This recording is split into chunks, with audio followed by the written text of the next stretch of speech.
including St. John, we're trying to fast track some smaller generators that we can get in a little bit more quickly and get permitted as emergency standby. That's the difference between the smaller units we're trying to acquire and the temporary generation that ultimately has a permitting process to go through. And how long will it take?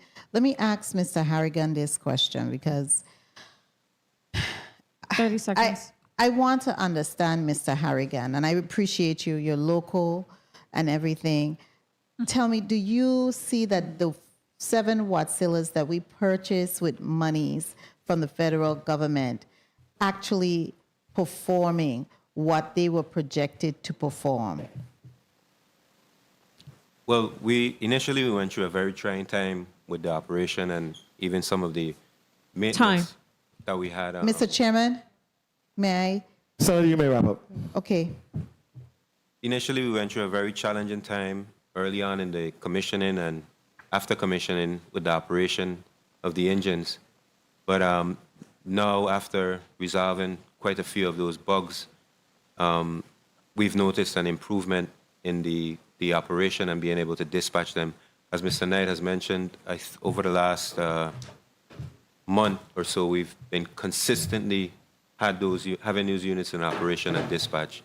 So yes, they are a bit more difficult for us to dispatch on the grid, but more recently, a lot of those challenges we've been able to overcome.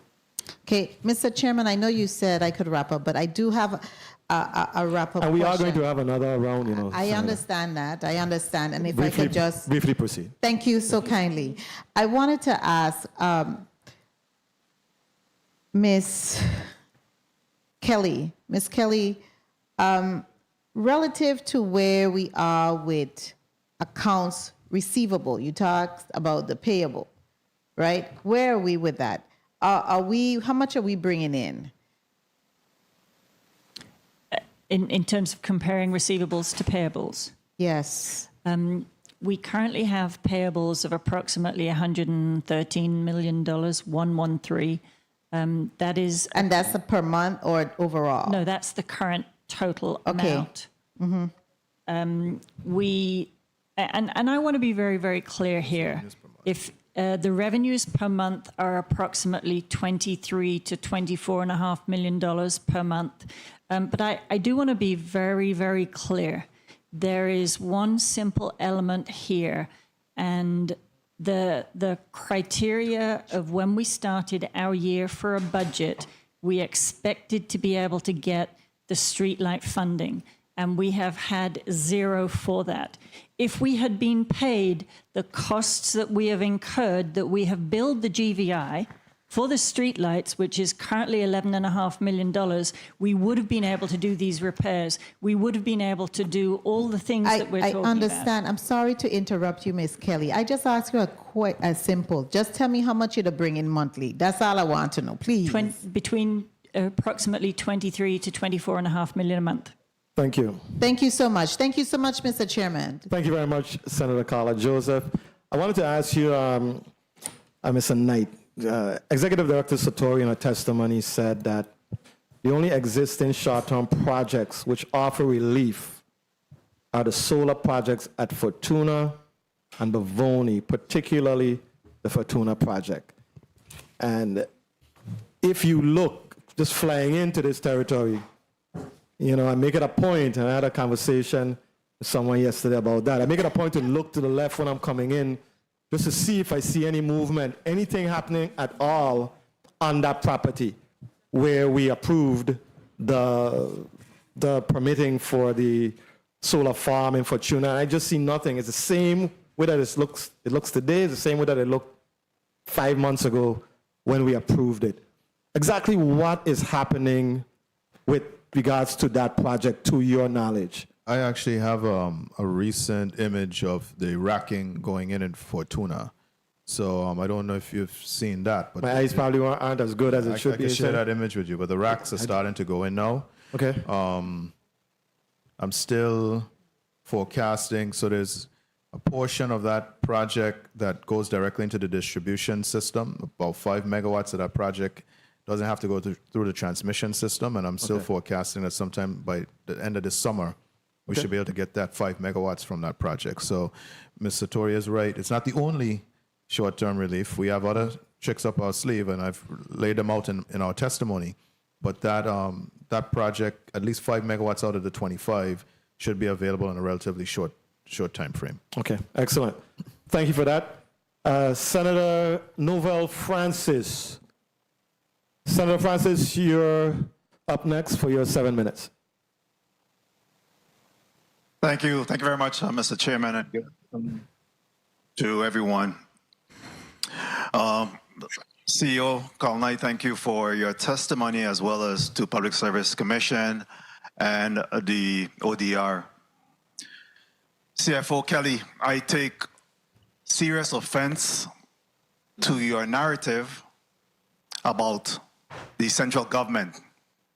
$110 million, $77 million, $33 million, $15.5 million in CARES Fund under the YES program.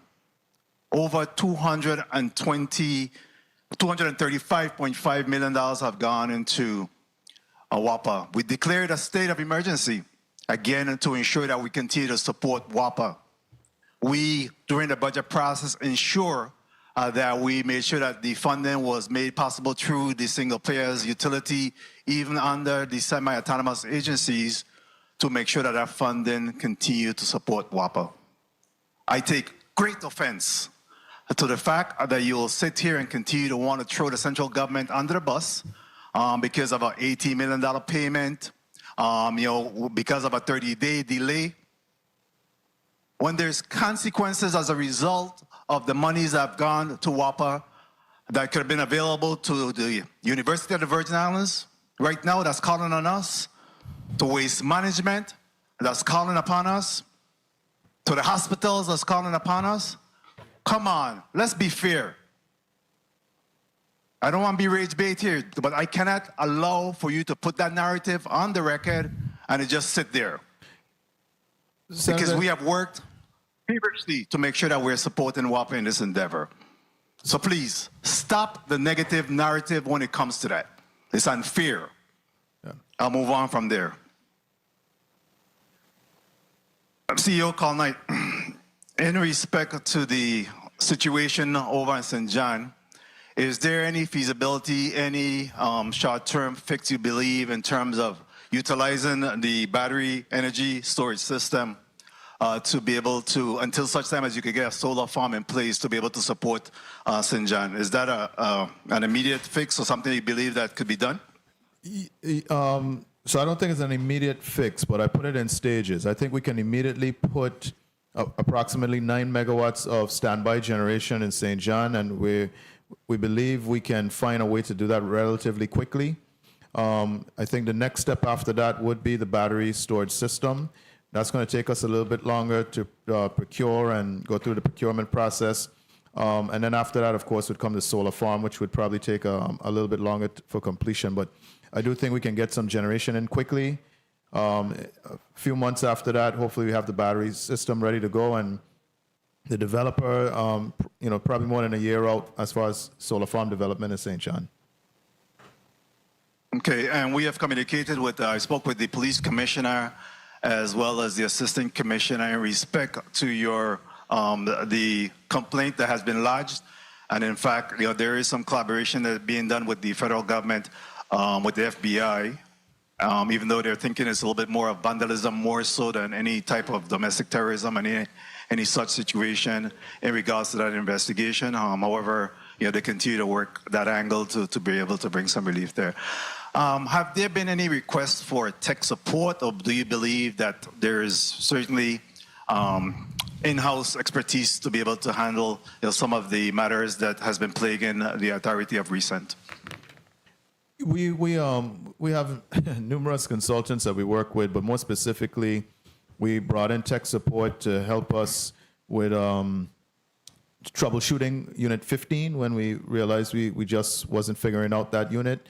We also brought in tech support to help us with the expediting the repairs to Unit 27. So most recently in the plant, we've had two engineers, power engineers that have supported us, and we continue to have various consultants Sargent & Lundy, West Peak Energy, various consultants that support us on a regular basis. Is the lack of fuel, would be it number 2, diesel or LPG, the reason for any of the shortcomings that you have seen of recent? No, we have not had any issues related to the lack of fuel since late 2024. For the past year and a half, we have not had any issues related to any generation shortfalls related to the lack of fuel. And in respect to and I know that we try to be as careful as possible in terms of operation security, but is there everything being done to harden that situation that we experienced on St. John with that wire situation or the cabling? Yeah, we are doing what we can, and to the extent that we need additional resources, we'll be reaching out for that. I want to put things in perspective. These locations, these cables across all 3 islands have been in their locations and been in their, they've been like that since the inception of WAPA, right? So this is a new age to kind of assess, and we've started that assessment as to the vulnerability of not just that location, but other locations. And it is a wake-up call that our community is maybe changing, and we need to be more mindful of that. So we are doing an overall. We've already done the security mapping of that location, and we're also going to be looking at other locations that may be similarly situated. Okay, what is your current maintenance plan for the Randolph Holly plant at this time? In terms of what, Senator?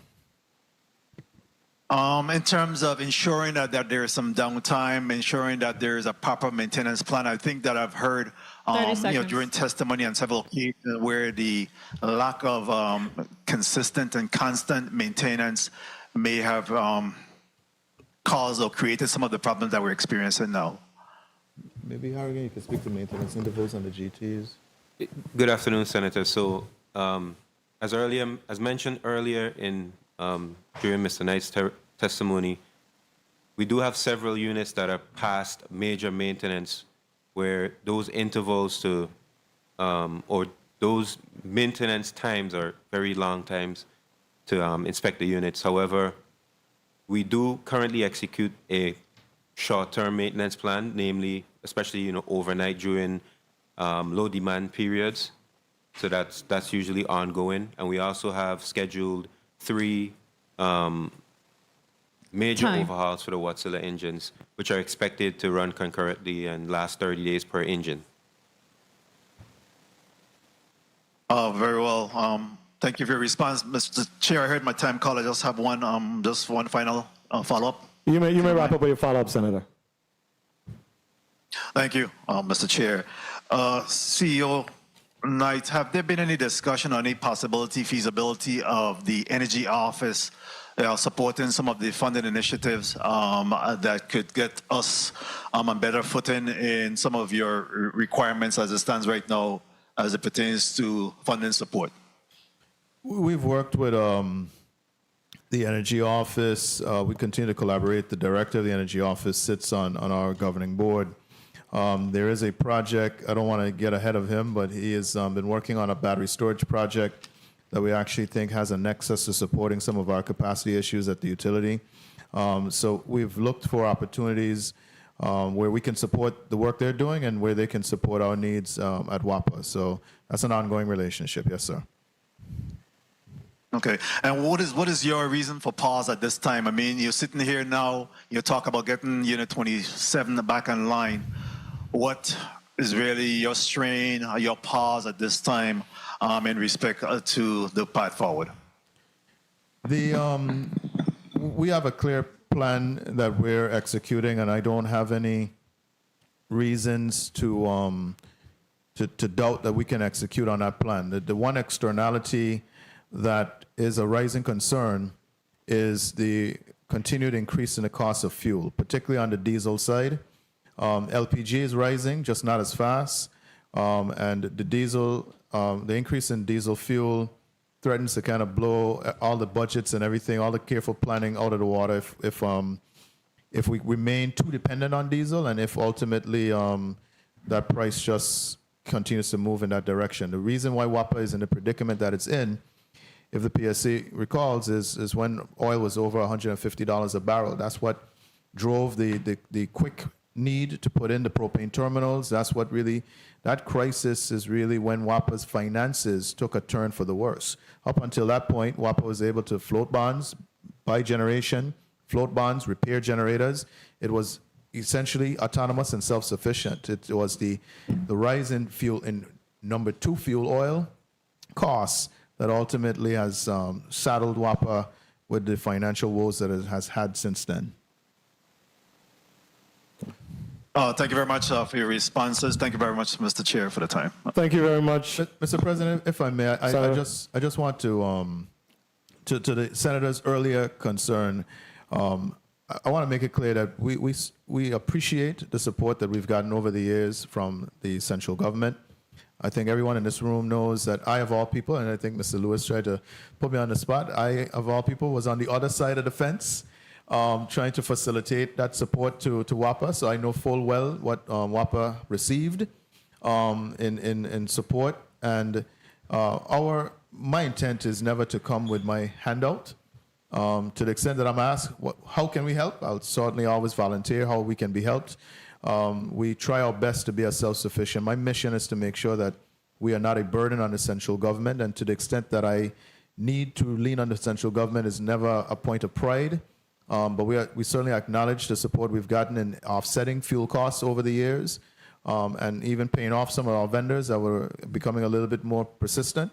And I don't want that impression to be left that somehow we're not grateful for that. We do have reoccurring costs, and we've had real conversations about how we address those areas where there's a structural deficit in the ability of the government to pay for certain services that we provide.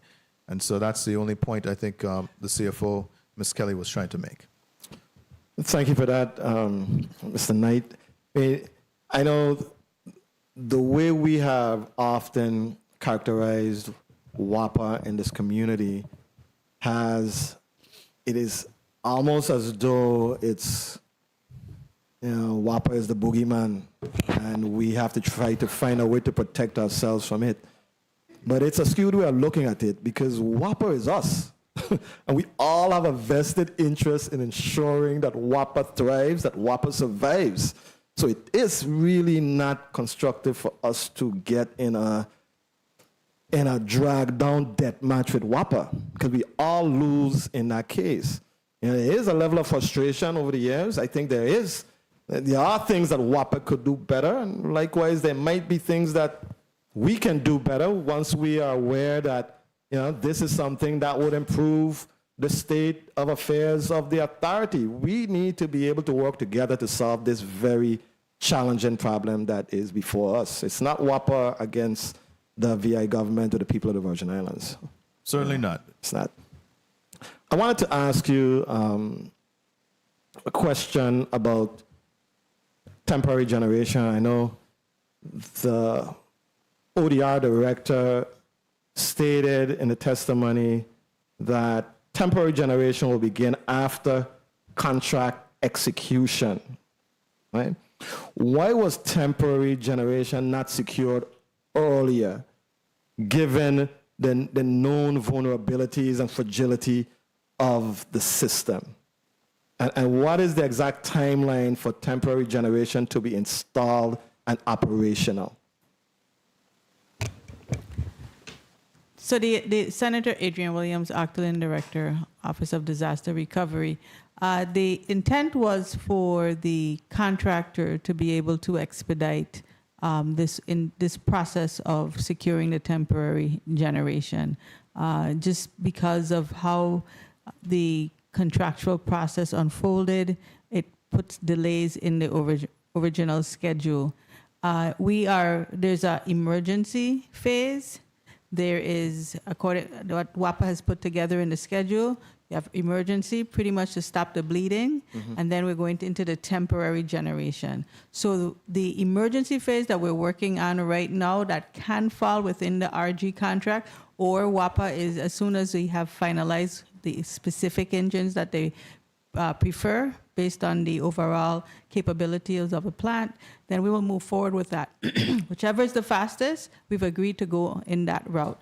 This temporary generation phase will be the second phase that is required when you take down the permanent project, the existing generators, that FEMA has provided funding for us to have a standby mechanism for continued power for the territory. So we will utilize that process. But to stop the bleeding right now, we have an emergency path forward. So it's really 3 phases to move forward. And the contract will allow us to be in the second phase that can allow us to purchase things that can be a lot more efficient for the long-term plan. But the emergency plan is going to take away some of the stress that we have now on the system. Okay. So just for my edification, I'm a non-technology power person. Now, we know the fragility of this system. We know the legacy generators. We know the Unit 15s, and we know that they're holding on. They've been holding on by duct tape and rubber band. They've been they're aging systems. Everybody in the Virgin Islands knows that, and I think we've known it for a long time. Shouldn't we have pursued temporary generation like a long time ago? Wouldn't? So it isn't that we hadn't started. The process has been started. And I think when we listen to what WAPA is saying, the WAPSILA generators that were coming online, that at that point was the first step in improving the reliability in the territory. So it wasn't like we didn't. I know you started. I don't mean to Yes. cut you off. You started. That's no question. I'm not saying that. And that- but shouldn't we have started a long time ago? So from the overall plan, that was starting it. Bringing those WAPSILAs online was the first step. The full push behind the recovery was getting these WAPSILAs started, getting the WAPSILA, closing that out. That was the focus because it was going to provide reliability to the territory. So when you say we didn't start it, that was the start. So these are as we move along in the process, then of course there are other things that need to come online at the schedule we expected it to come online, but because of unforeseen circumstances, that's where we are right now. So we started as soon as we could have possibly started. Yes, in we your believe, view. and again, we believe we have started with the purchase of closing out of those generators. Okay. The PSC mentioned, and I'm going to just wrap up here, we cannot overstate, this was a moving statement to me, we cannot overstate this key fact. These outages were entirely foreseeable and preventable. They were entirely foreseeable and preventable. However, there's no instant cure now that we have arrived at this difficult situation. The return to service of Unit 27 is a great relief, but it is only a temporary relief with additional capacity. Unit 27 will allow WAPA to meet demand, but not provide backup or spare generation for service or maintenance. I was telling the chairman yesterday that I have a brother who had a 1966 Mustang convertible. In the auto world, that's like a classic. And my debate with him was, you can't have a classic aging car as your main car. That's a nice thing you put in your garage and, you look at it, maybe you drive it on the weekends. But when that 66 Mustang is your main car, and today you fix the transmission and you're happy, but then tomorrow is the fuel pump, it's a trap. And I kept saying, look, sell this car while you could get some money for it. But he held on to it. That was his baby. So isn't that where we are now? Because Unit 27 is going to fail at some point. point, it's still an aging. I'm looking at you. Maybe I should be looking at, at the executive director, the CEO. So isn't that where we are? We're using, this is the 66 Mustang is the car that we're driving up and down the place as our main vehicle. And it's dangerous, it's risky, because tomorrow there's something that can go wrong with this car, and we might find ourselves, you know, because we're happy when it's fixed and you're proud and you're driving around to your friends, but then next week, fuel pump gone, radiator gone. But I'll let you respond. So the utility business, unit 15 is 46 years old. It's almost your 1966 classic, right? Yeah. It's lasted as long as it has lasted because we've maintained it for most of its life. It's been properly maintained. I could buy a new unit, but if I run it into the ground tomorrow, I'm going to end up in the same predicament. Unit 27 is a fairly new unit. The key is we have to right size the operation so that we have the revenues that we need to keep up with the maintenance requirements of our equipment. If you buy a new car and you don't change the oil and you don't do the maintenance on that car periodically, that new car won't last as long as it should last. So the key is making sure that as things need to be maintained, we can take them down, maintain them, and put them back up. If we do that, then, you know, unit 15 lasted 46 years. We've had units last even longer than that. And yeah, we'll have a unit that lasts 50 years, but we got to be able to keep up with the maintenance requirements of that unit. The deferred maintenance, Yes. which you're forced to do. That Based on your period, testimony. that period of financial hardship in which we started we started falling behind in the maintenance, yeah, eventually you pay a price. What is foreseeable, I never foresee, no one foresaw that on March 19th, Unit 15 was going to fail, or that we were going to have the challenges we did in getting it back online.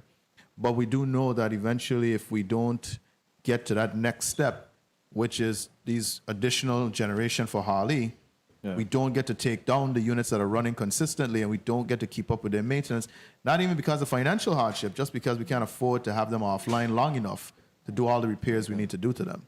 That's a problem as well. Okay. I'm going to give Executive Director Satori an opportunity to elaborate on your statement that you made, that we cannot overstate this fact that these outages were entirely foreseeable and preventable.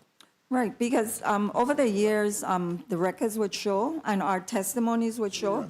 We've been here, you know, for many years, several times a year, indicating indicating exactly what the issues were with those, with the units, what the potential was with the units, and seeking ways in which to enforce the orders that were submitted and released to, in this case, the Water and Power Authority. And it's come to fruition, basically, you know, and again, you know, the record would show that, the testimonies would show that, and that's why we continue to insist for this body to allow the Public Services Commission to do its mandated job and our responsibilities effectively. Attorney Spence, you want to add anything else to that? We'll be happy to, as we move forward, to continue to provide information and data to this body. Okay. But again, we need that support. One of the questions that Senator Fredericks asked about was the relationship between the Water and Power Authority or any of the utilities that we regulate. We have a very healthy relationship. That doesn't mean that we agree all the time. We seldom agree.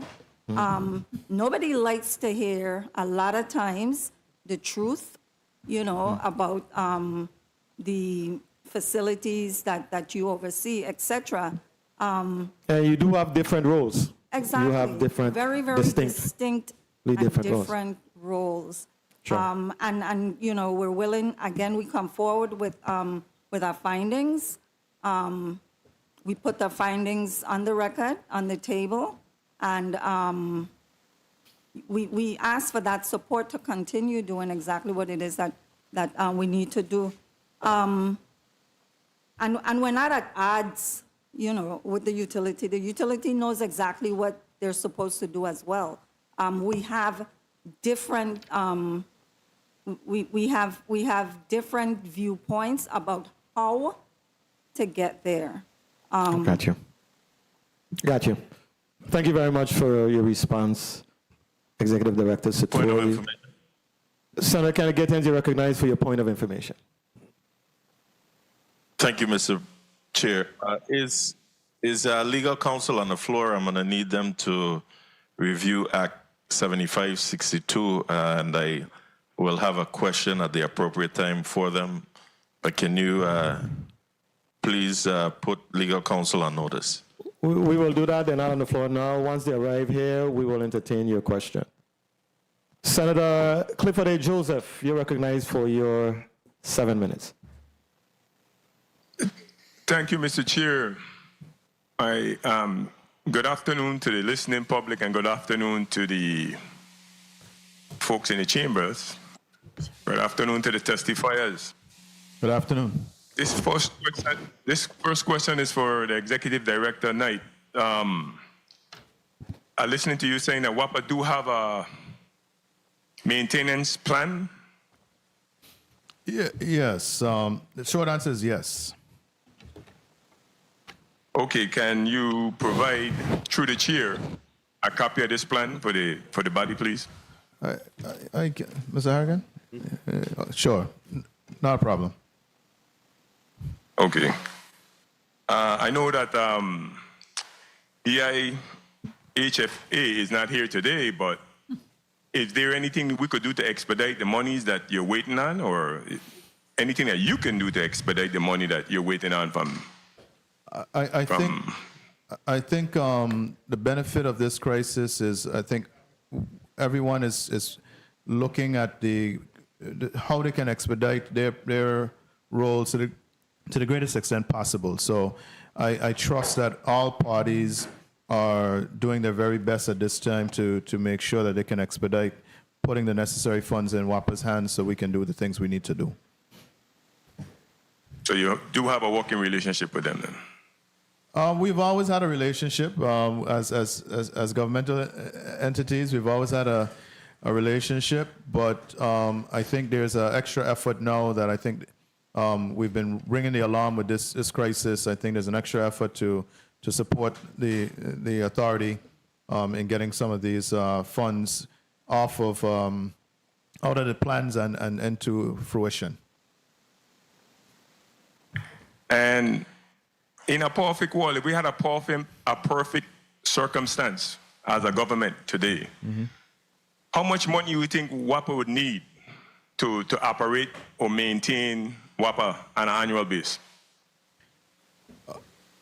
In a perfect world, I need zero central government dollars. We would be self-sustaining, as we had been up until, I would say that, when I left the board in December of 2014, we were still a self-sustaining entity. So in a perfect world, WAPA wouldn't require any subsidy from the central government. All we would require is that the government pays its bills.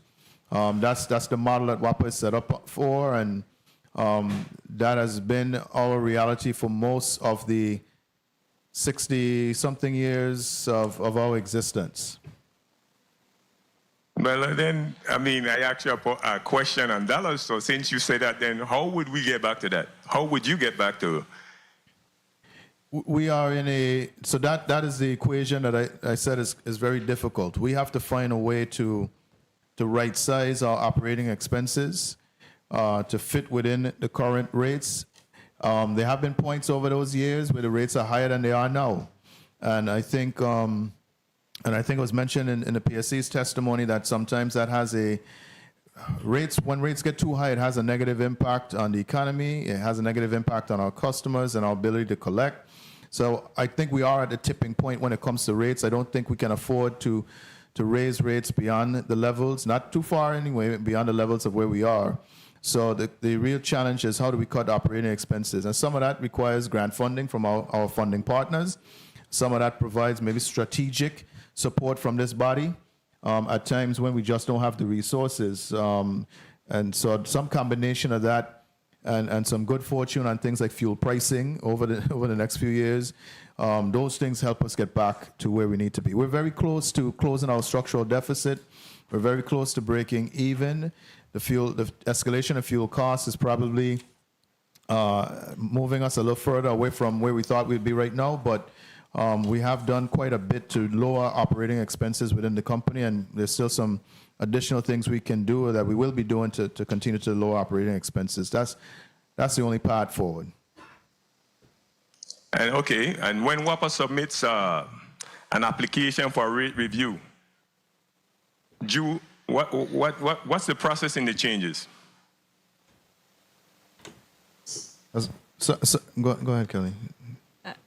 Excuse me, in terms of the quarterly rate review for a change in rates to the PSC? If you submit for oil, like for instance, if the cost of oil went up, Okay. Yeah. what's in the process when you have to wait, So- the period of waiting, does this? So me and my good friends and colleagues from the Public Services Commission, this is one of those areas where we don't always see eye to eye. We have come up with a mechanism in which we have provided actual contracts, actual price, actual purchases, quantities, what was delivered to our plant, what was used.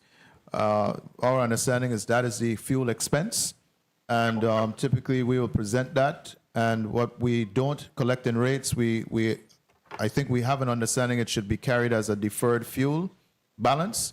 So if we're not collecting it in rates, and the rates, the cost exceeds what we're collecting in rates, there's some calculation that should be maintained that says this is the amount that has not been collected. This is the under recovery. And perhaps at some future point, we try to recover that, or maybe we never recover it. But we have never quite agreed. Last year, in an effort to broker some compromise, we agreed to forfeit our claims to prior year fuel recovery. But that is an ongoing battle between WAPA and the Public Services Commission. If I may. And could the PSD weigh on the same question as far as what's the process? What's your process on your end? Certainly, Boyd Sprain, General Counsel for the Public Services Commission. The Public Services Commission has a long-standing practice of quarterly reviews of WAPA's fuel. WAPA submits invoices, et cetera, contracts, shipments, payments, and we look at that and we do projections. WAPA also does a projection of what generation they're going to use going forward. Yeah. Generation used mattered greatly and has, because to produce the same amount of electricity, Unit 15 uses twice as much fuel as a Wärtsilä generator does. Twice as much fuel matters when you're talking at the end of the day about these things. There's currently a LEAC freeze on the rates as part of the compromise we reached with WAPA last fall regarding the prior year's deferred fuel balances. Our normal process would be to do a quarterly review. Should the situation with the Mideast continue as it is and fuel prices continue to soar, I would expect WAPA would seek at some point here an emergency review. If they don't seek an emergency review, it is scheduled for review in June of this year. July. So how would they recover if they're spending over? July 1. We amortize the under recovery in the current period over the next quarter, or depending on the amount, it might be as much as a half a year or longer. That would be a question I can't, it would be speculative for me to say how long it would take them to recover that amount. But we have never denied a recovery of accrued costs that were considered prudent, I will say that. WAPA clearly doesn't control the price of diesel, so if their diesel consumption remains steady and the price of it goes up, I would imagine, though I cannot prejudge for the commission, that would be an allowed expense. Time. What would you define as prudent?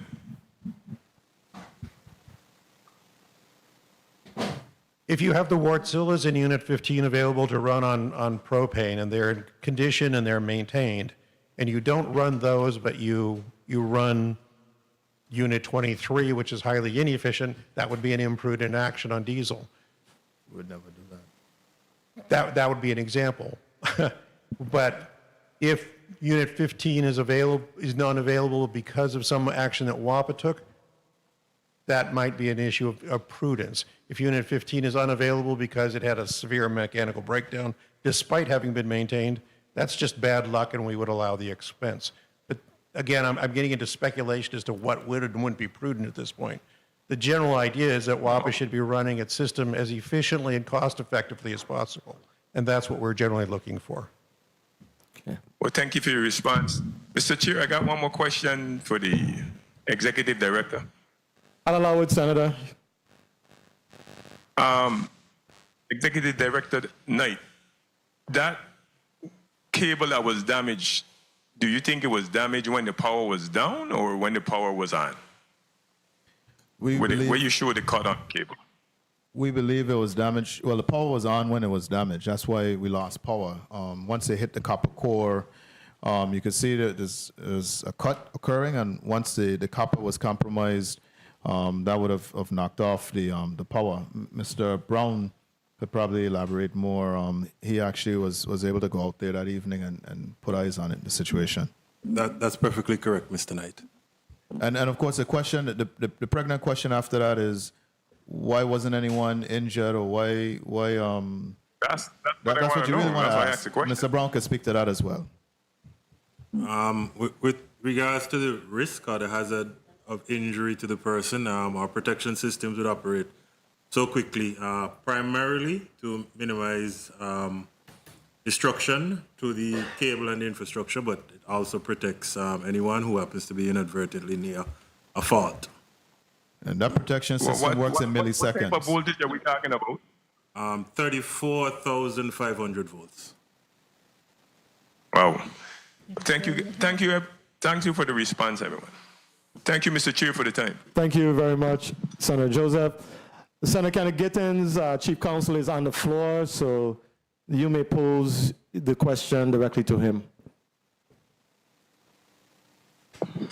The next speaker has a pressing issue, so I'm going to hold off until then. But thank you. Okay. Just ask them to review Act 7562 in the meantime, please. Thanks. Okay.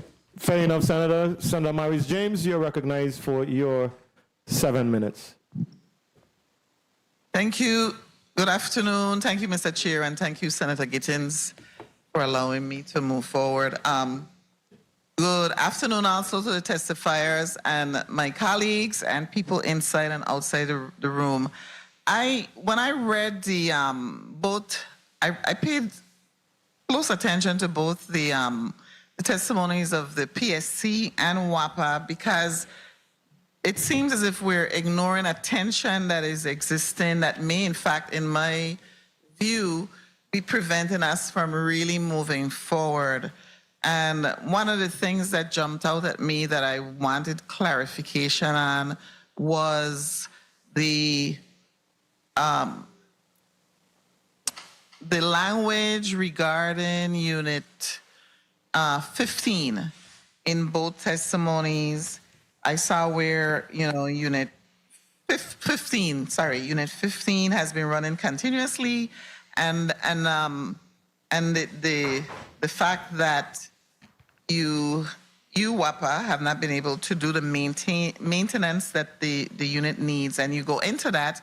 And then I saw where in the Public Services Commission's testimony, it states that the same thing, that Unit 15 is overworked.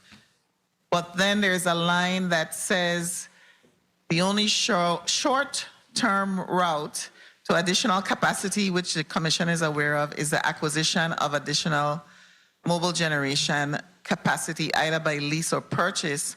And then the last sentence says additional leased units can be installed within a matter of weeks with sufficient resources. And I wanted to get the CEO, Carl Knight's response to that specific sentence, because it makes me think that, well, maybe we can do something in a matter of weeks.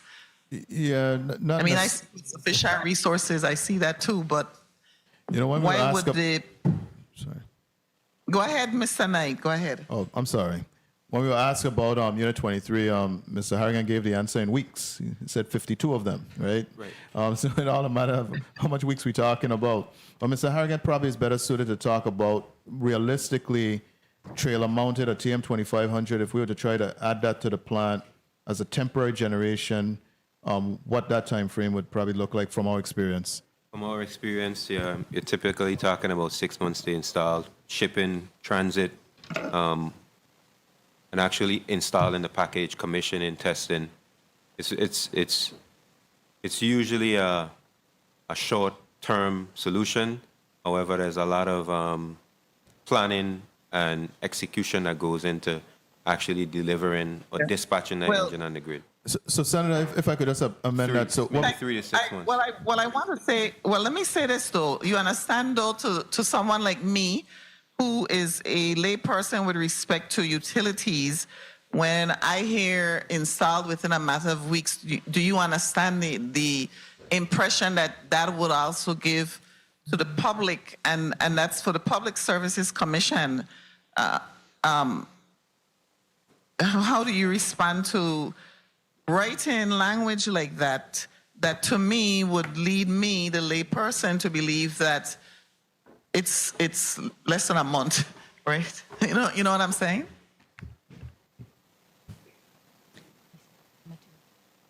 PSC?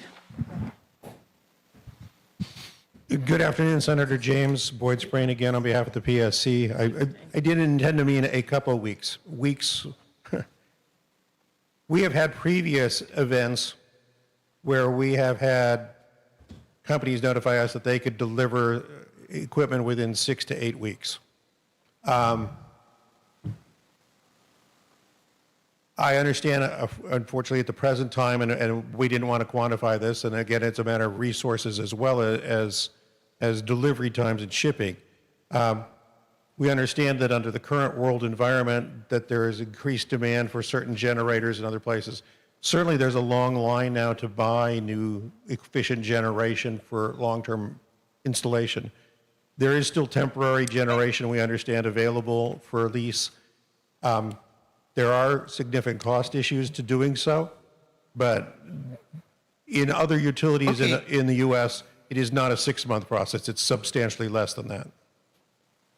So Senator, that's the U.S. The U.S. And we know that we are surrounded by water, and there's so many differences between a utility in the States and one here.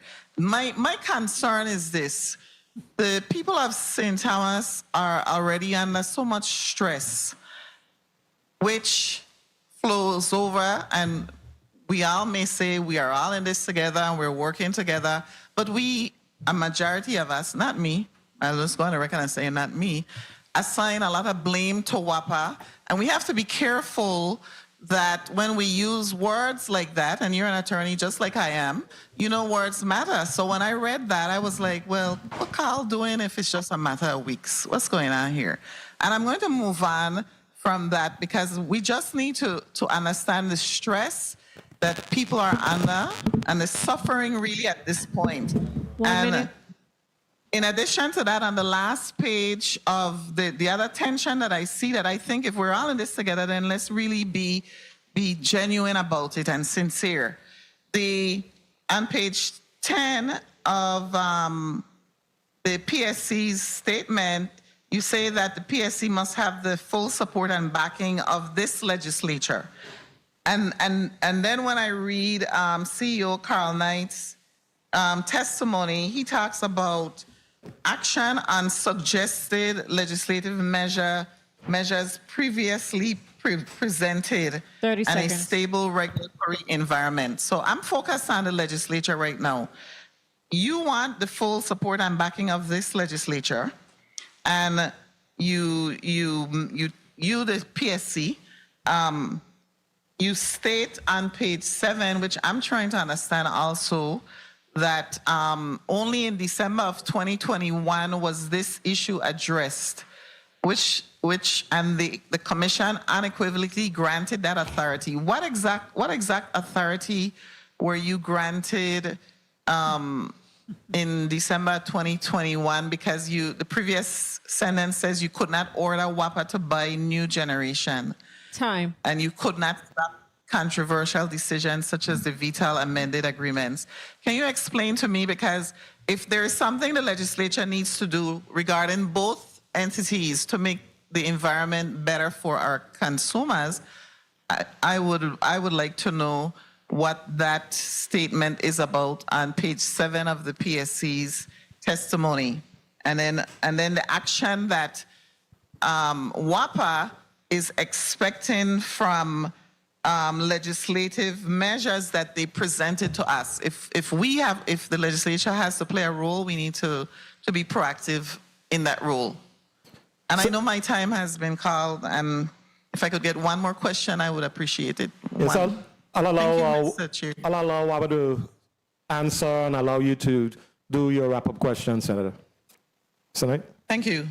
So I just wanted to point out, so in trying to rush generation, we talked to a lot of vendors that promised us weeks, and the material says that. It's just not real experience. We've put in at least 4 temporary generators in the last several years. We know exactly how much time it really takes in the real world. And I think one of the other factors is temporary generation, which lasts during the construction phase, is permitted differently. So there's a permitting process that we also have to go through that isn't factored into the manufacturer's time as well.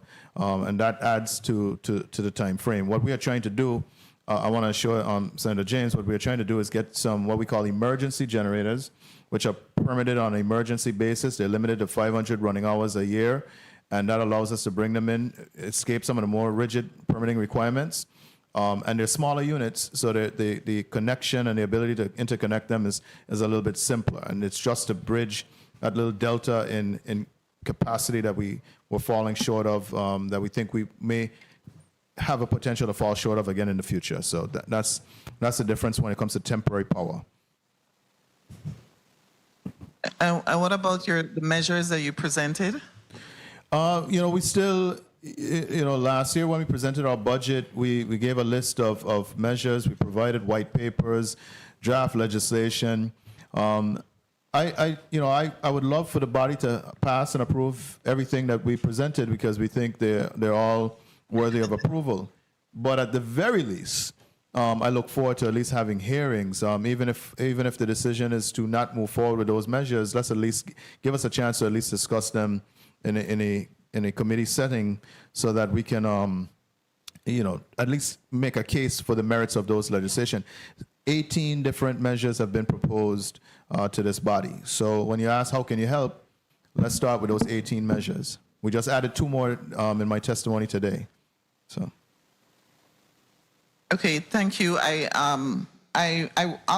think my other question was really for ODR. I was trying to, from your language, where you talk about the joint solicitation in June 2025, and then in December 2025, you selected RG.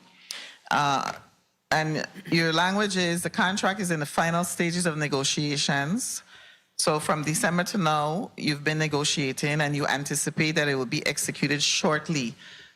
What can you give me a time on shortly, at least within the next 2 weeks, month?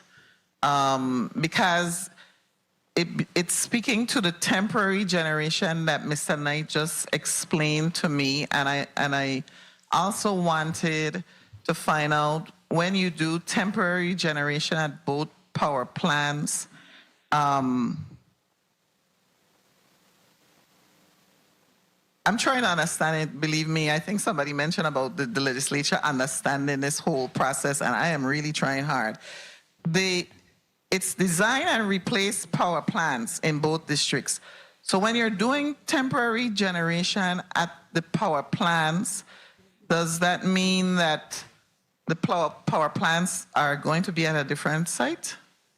Am I interpreting that correctly? So This is for ODR.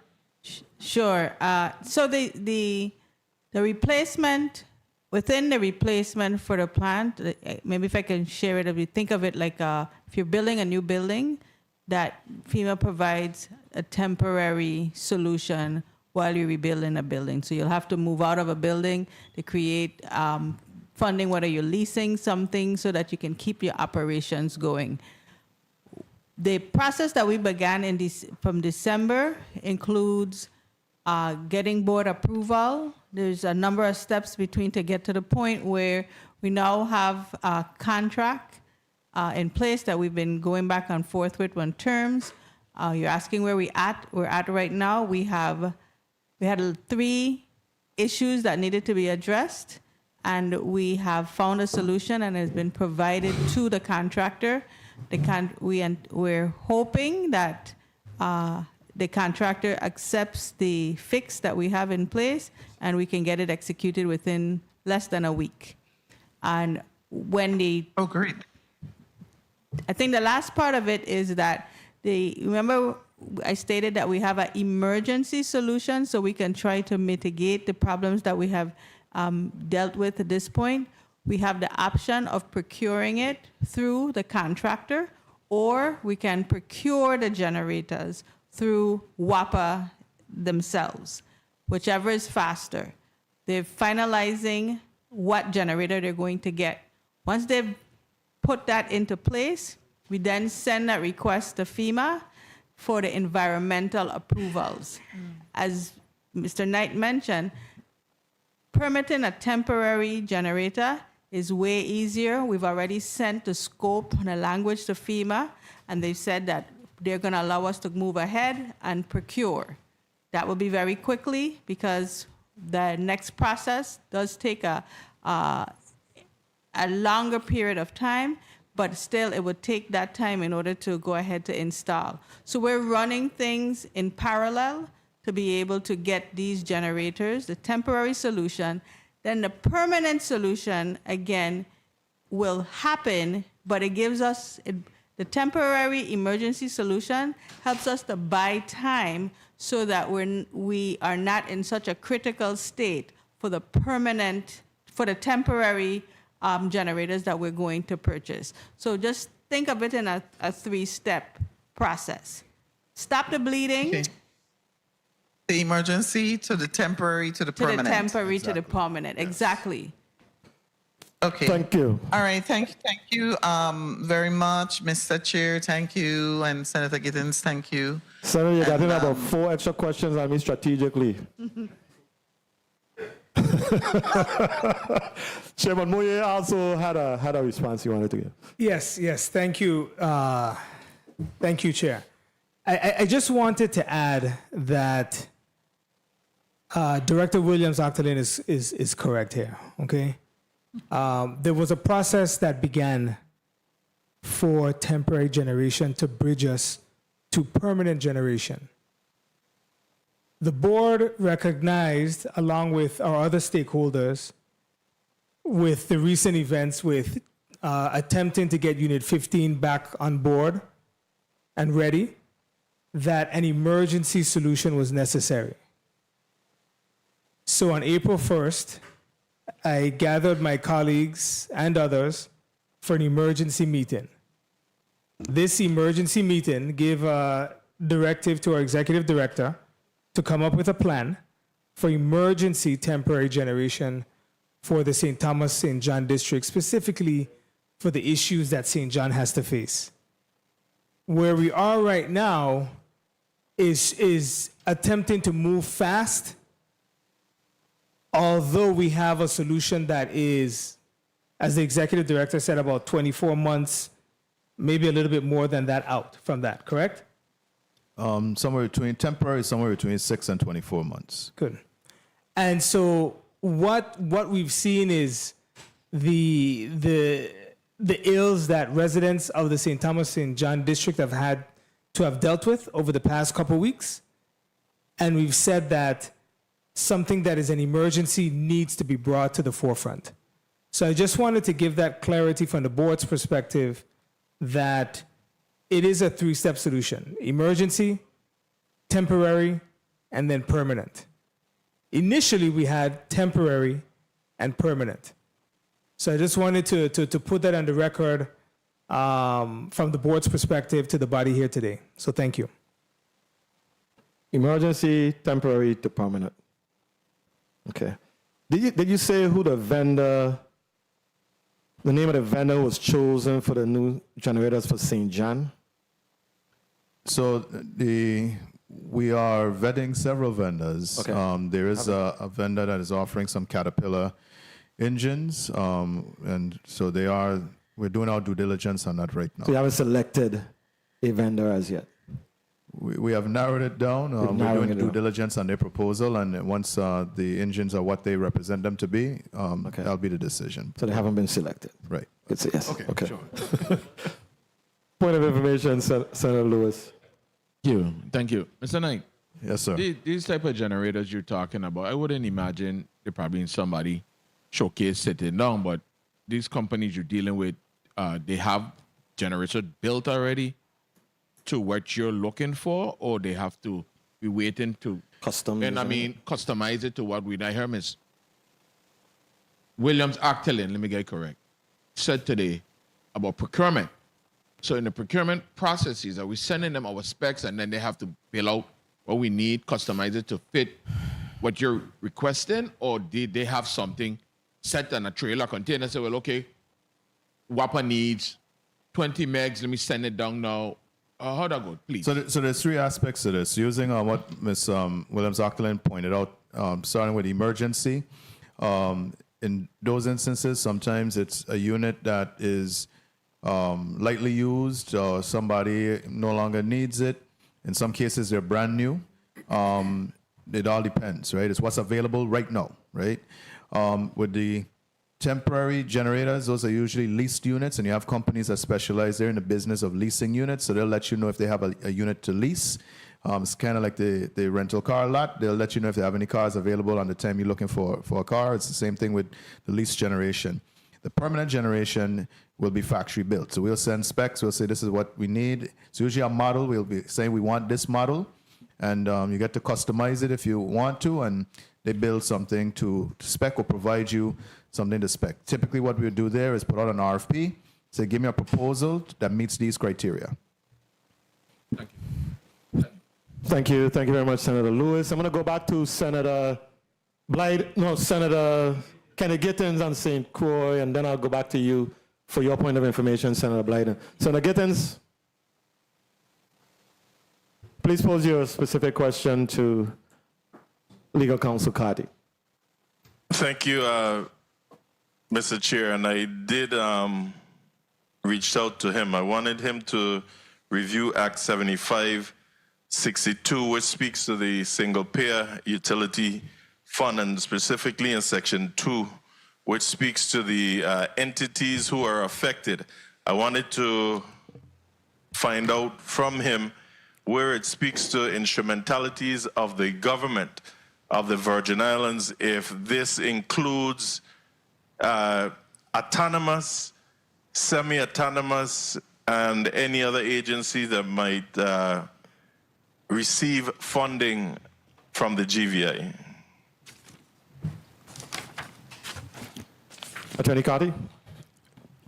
Through the chair to Senator Gittins, the short answer to your question is yes, and specifically in Act 7562 codifies Section 1 of the Act, and that's codified in Title 33, Section 3100, small y, and specifically subsection A of that section provides that the single payer utility fund is established for the purpose of paying to the Virgin Islands Water and Power Authority the electric and water utility bills of departments, agencies, and instrumentalities of the government of the Virgin Islands that are supported by the general fund. So, which means that if there is any department, any agency, or instrumentality of the government that receives or is supported by the general fund, this particular single payer utility fund applies to them. Moreover, in section 3 of Act 7562, which also is codified in Title II Virgin Islands Code, Chapter 2, Section 28, which is the Executive Appropriation Act, which speaks to the general fund budget, there is a provision that says, and I will pull it up.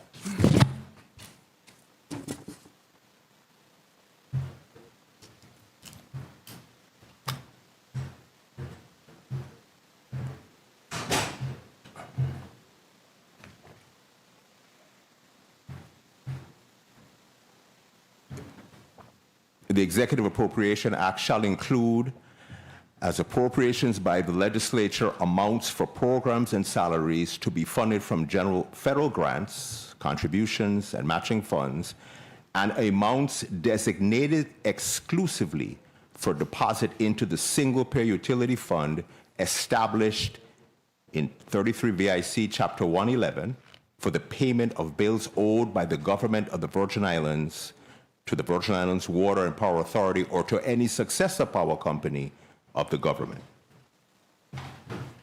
Does that answer your question, sir? Yes, certainly do. So this measure was originally passed by the legislature September 26, 2013. That's in the 30th legislature. It was vetoed by the governor October 15, 2013, and 8 days later overridden. So from then to now, we were told that the agencies were up to date in their payments. Is this so? And I'll rest after this. Through the chair to the finance person for WAPA, are the agencies up to date in those payments? Good afternoon, Lorraine Kelly, CFO at WAPA. The single payer there are one or two exceptions, but the single payer overall is only 1 month behind, i.e. they're current. There are maybe 20 agencies, I'm just counting them generically, I can list them off if you'd like me to, that are not included in the single payer. No, but when you say, no, I don't need you to list them up, but when you say 1 month behind, do you mean just that outstanding payment that's due to you on April 15th? That's which correct. is in the next couple of days? Yes. So let me rephrase what I said. They owe only the current month owed. Okay. Thank you.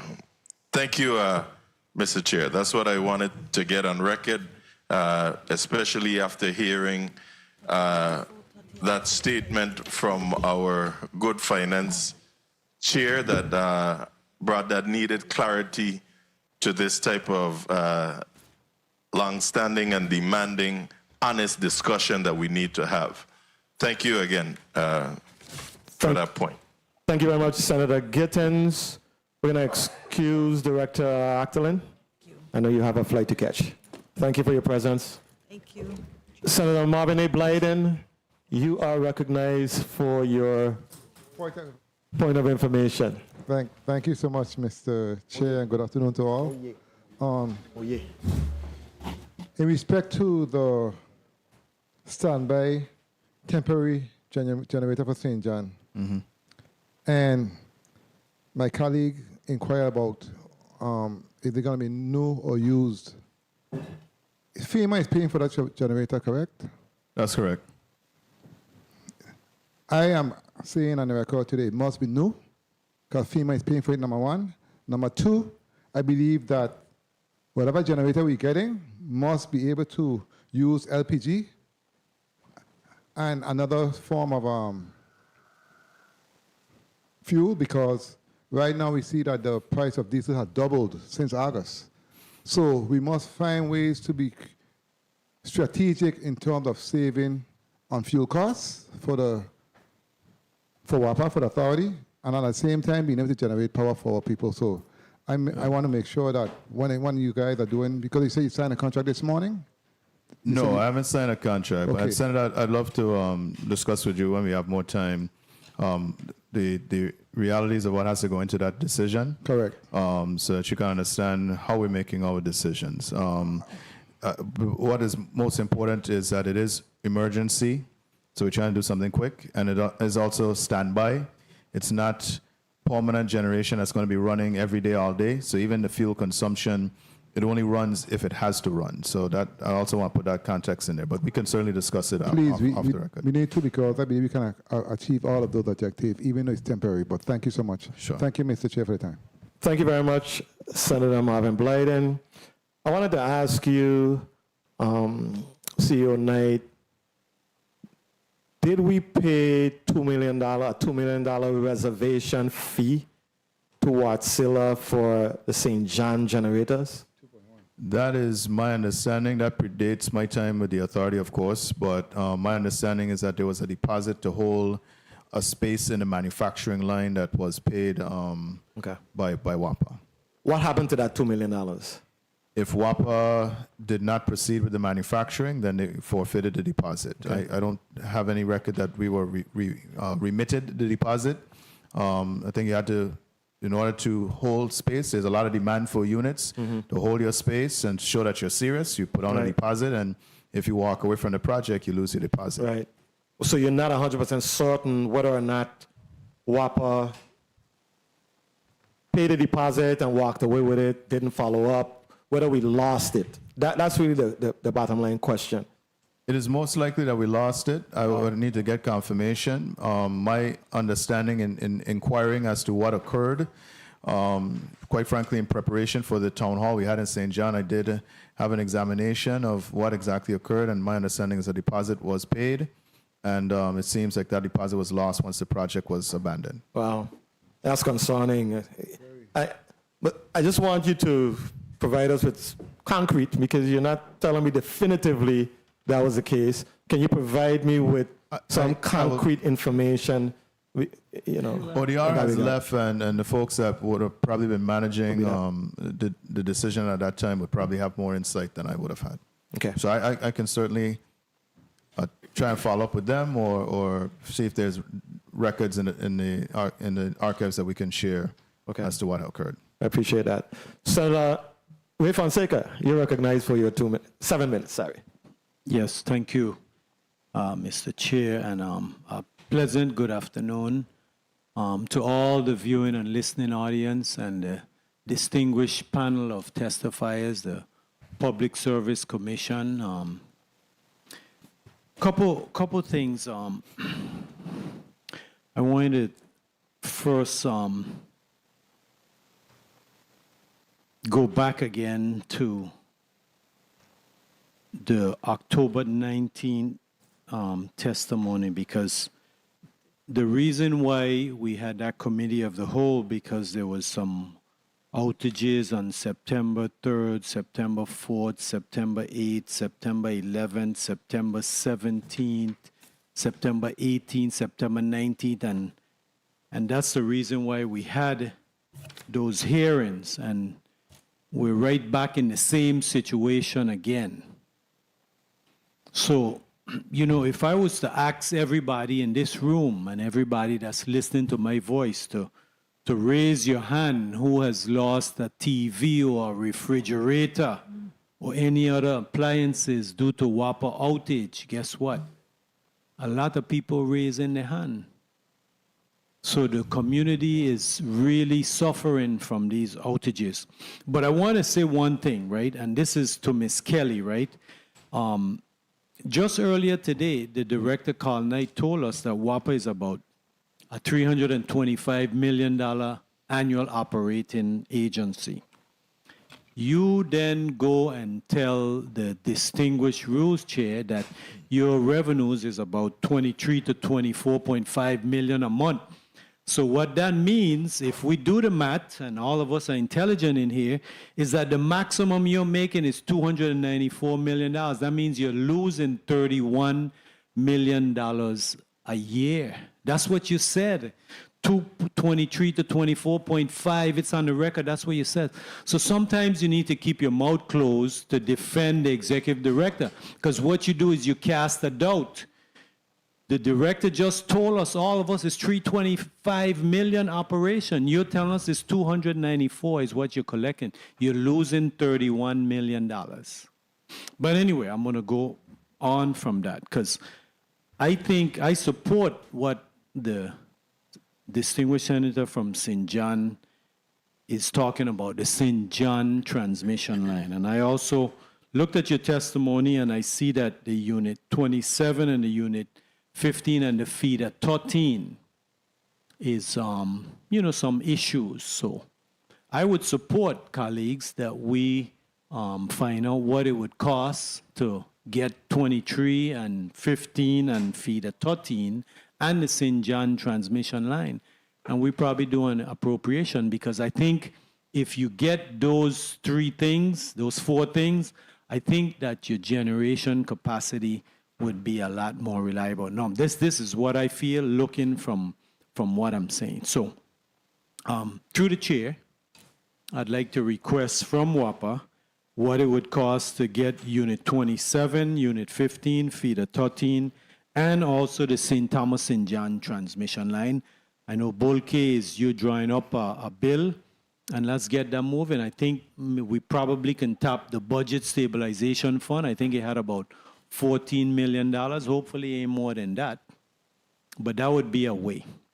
So I want to go to Ms. Satori, because I think, Ms. Satori, I think you do an awful great job, and I want to congratulate you on defending an awesome job. Just momentarily, Senator. I know, Mr. Satori, you have a plane to catch. When do you have to leave? Like right now? Yes. Okay. Okay. So, Mr. Satori has a plane to catch. So quickly, Ms. Satori, there was a statement made that due to the fuel costs, right, that there would be they could possibly entertain, due to the war, the fuel prices.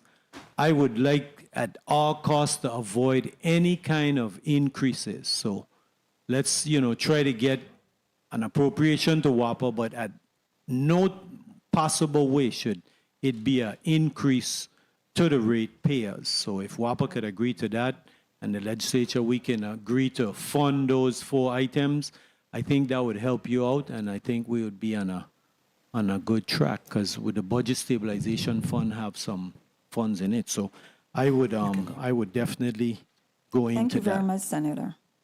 So now I wanted to ask about there was a statement that you had made about the routine maintenance and also cutting the trees, because you made a statement here, the loss of generation capacity has been affected by contact with the power lines. And certain feeders, you said that has been a chronic issue. You said that you were going to get a crew. What's the status of getting that crew? We've gotten a crew. You have the crew? Yeah, we do have a crew, Mr. Brown. Colin Brown, Director, Transmission and Distribution. Yes, Senator, we have onboarded a crew, supervisor and 3 tree trimmers in both districts, St. Croix and St. John. They recently onboarded within the last 30 days, and they're currently being trained, and as well as we are in the process of procuring additional equipment and tools that are needed. But they are onboarded, and we have started preliminary work initially 30 seconds. in St. John to start with proper vegetation management. Okay, so that crew is then, I know you do things right, but I just want to know, does the crew go and cut and trim when the lines are energized, or you make sure the lines are not energized? It's on a case-by-case basis. In some circumstances, we can clear the lines while they're energized, once it's safe to do so. In other cases, it's preferable to de-energize for safety reasons, and in other circumstances, we can combine scheduled outage for another purpose to carry out tree trimming. There is some safe clearance distances depending on the voltage of the line. That Time. they cannot work on that line. They cannot trim close to that line if it's within that clearance distance. So if it's outside of that clearance distance, they can trim energize. Otherwise, they cannot. Okay, so at no time you're endangering the worker, the safety is in full effect. Yes, we would. Go ahead, Mr. Brown. Correct. At no time are we putting workers or the general public at risk. Okay, so Mr. Chair, then I would definitely support the senator from St. John's measure, and if we can add unit 27, 15, and those to it, I would definitely support we sit down and see how we can bring financial assistance to WAPA. Thank you for the time. Thank you very much, Senator Fonseca. I just wanted to get a clarification. You said there was a crew of 3, 2 trimmers and 1 supervisor, and is that in each district? Colin Brown, Director Transmission and Distribution. It's a crew of 4, 1 supervisor and 3 tree trimmers. Okay. Each district. In each district. Okay. Okay. Point of information, you recognize Senator Francis Heidegger. Thank you so much, Mr. Chair. Do y'all have bucket trucks available to go up and cut the trees? We do not have Colin Brown, Director of Transmission and Distribution, Senator. We don't have our full complement of bucket trucks. We supplement. Do you have any working? Yes, we do. How many? As of yesterday, I believe there was 1 bucket and 1 tree trimmer in St. Croix, and 1 bucket and 1 tree trimmer in St. Thomas, St. John. Okay. How often are those maintained and up and running? I would have to check with the garage team. The reason why I asked that is that is a major problem in just dealing with constituents, because a lot of them had said they've reached out to you guys for help and they were constantly told they didn't have bucket trucks, they were down, maintenance problems. So I'm thinking you have a whole group of people to cut down these things, and where these bucket trucks? I'm even going to share my own little experience. I had to pay for one because we had a situation at my business where the tree was running into the system, the lines, and it had blown out a fuse.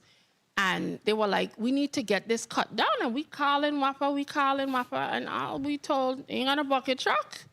We literally had to pay and beg somebody to come. And while they were there, we paid also to cut down the trees. So I want to make sure this is not a major issue, because I hear this from constituents and I witness it myself. So if you're telling me there's only 1 in St. Croix, 1 in St. Thomas, how do y'all really manage the entire territory? If I might respond, yes. Senator. So the complement of trucks that I provided are WAPA-owned trucks. We supplement WAPA-owned trucks with rented and contracted vehicles. With regards to your experience, that response that we are unable to address the report because we don't have sufficient trucks. All of them were down. It's not an acceptable response, and it's not a response that we were desperate and we just paid for one. And sorry, not to cut you off. It's not a response that is sanctioned for our fault personnel to provide to customers. Well, it wasn't. Once the fault report is received. Well, let me say this. Go ahead. We were in a dangerous situation, and we kept calling. We were not getting any response. So we literally had to call a private entity to come and do it. So at the end of the day, if there's not enough bucket trucks, how could we make sure that there are enough? Or if you have maintenance problems, how could we help? Because this is a dangerous situation across the territory. You, the executive director, came in here and told us maintenance of these trees is one of the major issues that they have with WAPA. It's a major issue. And 1 bucket truck cannot run a whole island, 2 of them. Okay, so I'm going to let Mr. Brown just put your final position on the record, because I know Mr. Knight is going to have to leave shortly, and I want to give the benefit of the senators who have not had an opportunity to ask the questions of him. No problem at all. So I agree with you, Senator, which is why I said the response is not sanctioned and it is not acceptable. We maintain that there is no one better to maintain WAPA infrastructure than WAPA, and we contract equipments where our internal equipment is not sufficient. I'll defer to Mr. Knight with regards to procurement of additional equipment. We have several trucks in procurement, new trucks. We have parts that we're getting to repair the trucks that are in our garage for repair. We wanted to make sure that each tree trimming crew has a tree trimming truck that's purpose-built for that purpose. So we do have in each district. Bucket trucks is something. So prior to us having the crew on board, we were using regular line workers to do the tree trimming. We're now trying to have a specialized crew with the specialized equipment in each district. That we have achieved. We need to work on getting our trucks out of the garage and getting new trucks in, and we're working on that right now. Thank you very much for your response. Senator Marvin A. Blyden, you're recognized for your 7 minutes. Thank you so much, Mr. Chair. Good afternoon again to all. Before I begin, I want to make a statement in terms of folks having to have to leave. I think that's unacceptable in my opinion because, for instance, I had a meeting yesterday in St. Croix. I stayed over because I know it was important in terms of telecommunications to get answers we needed from the people. If we have a hearing of such importance, you make arrangements to stay late. They have 7 o'clock flights. You understand what I'm saying? So I don't agree. I had so much question for Mr. Torrey. She's gone. I don't like that. If we have hearings, we need to make it clear when we send out a statement that plan to stay late. It's simple. We don't do this every day. I don't like that. I really don't like it at all. At all. Mr. Brown, good afternoon. Good afternoon, Senator. How many trucks do you have in your fleet? I know you say you have 2 working in this district. How many trucks do you have in your fleet? So I would have to get the number for the entire fleet, meaning in service and on service from our garage team. But at peak, during my time with the authority, I would have said we've had 4 trucks in each district peak during my time. And how many do you have on contract in each district? At present, we don't have any in St. Croix on contract. In St. Thomas, St. John district, on an average week, we contract 2 trucks. Because I know, as my colleague said, the director stated that vegetation management is one of the most important concerns for the authority, and it's one of mine also. How often do we maintain these trucks, though? And why there's so many down? What's the challenge? So we actually have about 16 bucket trucks in the fleet, right? Okay. St. Thomas, some of the issues we've had some issues with brakes on the trucks, and we've also, sometimes the linemen have complained that the narrow roads in St. Thomas have made it very difficult. We're trying to source smaller trucks to navigate some of the smaller areas. So we have issues related to that. We've had some operation issues, and where brand new trucks have been damaged due to improper operation. So we've been training our folks to operate better. But yeah, keeping trucks on the road because they run 24/7 has been a challenge. How many mechanics do you have? I think I have about 5 in each district. Okay, very well. What is your current inventory on propane and diesel fuel? I'm sorry, say again? What's your current inventory on propane and diesel fuel? We are good on both fuels in St. Thomas. We might have about 5 days of diesel, but we have probably a couple weeks of LPG. On St. Croix, we're good on both fuels right now. Probably a couple of weeks on both fuels. Okay, very well. And I know that you have been operating on a rate freeze, I believe, since June. A rate freeze? Yeah, through June. Yes. Are you? Through June 30th. Yes. Through June 30th. The change in rate would be effective July 1 if it were to change. So, and with all that's going on, in terms of the rising cost of fuel, you cannot change it until? Lorraine Kelly, CFO, and Ms. Satori had said this, Director Satori, is that based on the fact that there is a current arrangement for a cost rate structure to be held, we could put a request in at any point in time for an emergency change in that rate structure, which the PSC would review.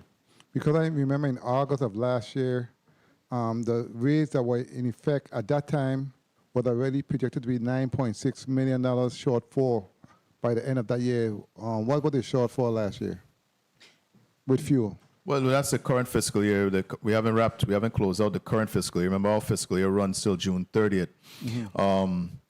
But what I'll say is we recognize the shortfall, and we were trying to cut operating expenses. One of the biggest cuts we've made is the new fuel contract that we've just negotiated, went into effect this month.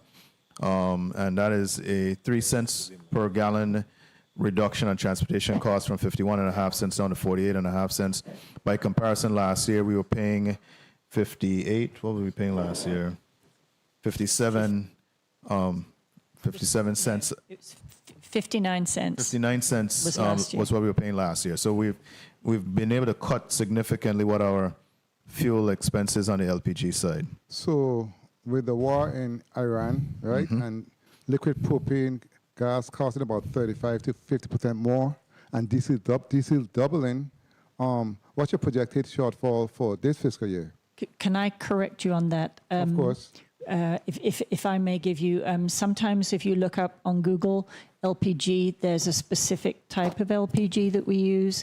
And let me just give you relatively recent pricing. Up until about a month ago, we were paying 61 cents a gallon for LPG. That is currently approximately 75. For the diesel, that was about a month or maybe 6 weeks ago, $2.20. That is now closer to $4 per gallon. So our efficiencies of the new Wärtsilä engines that are greatly more efficient and give us the ability to run on LPG saves us a very, very significant cost.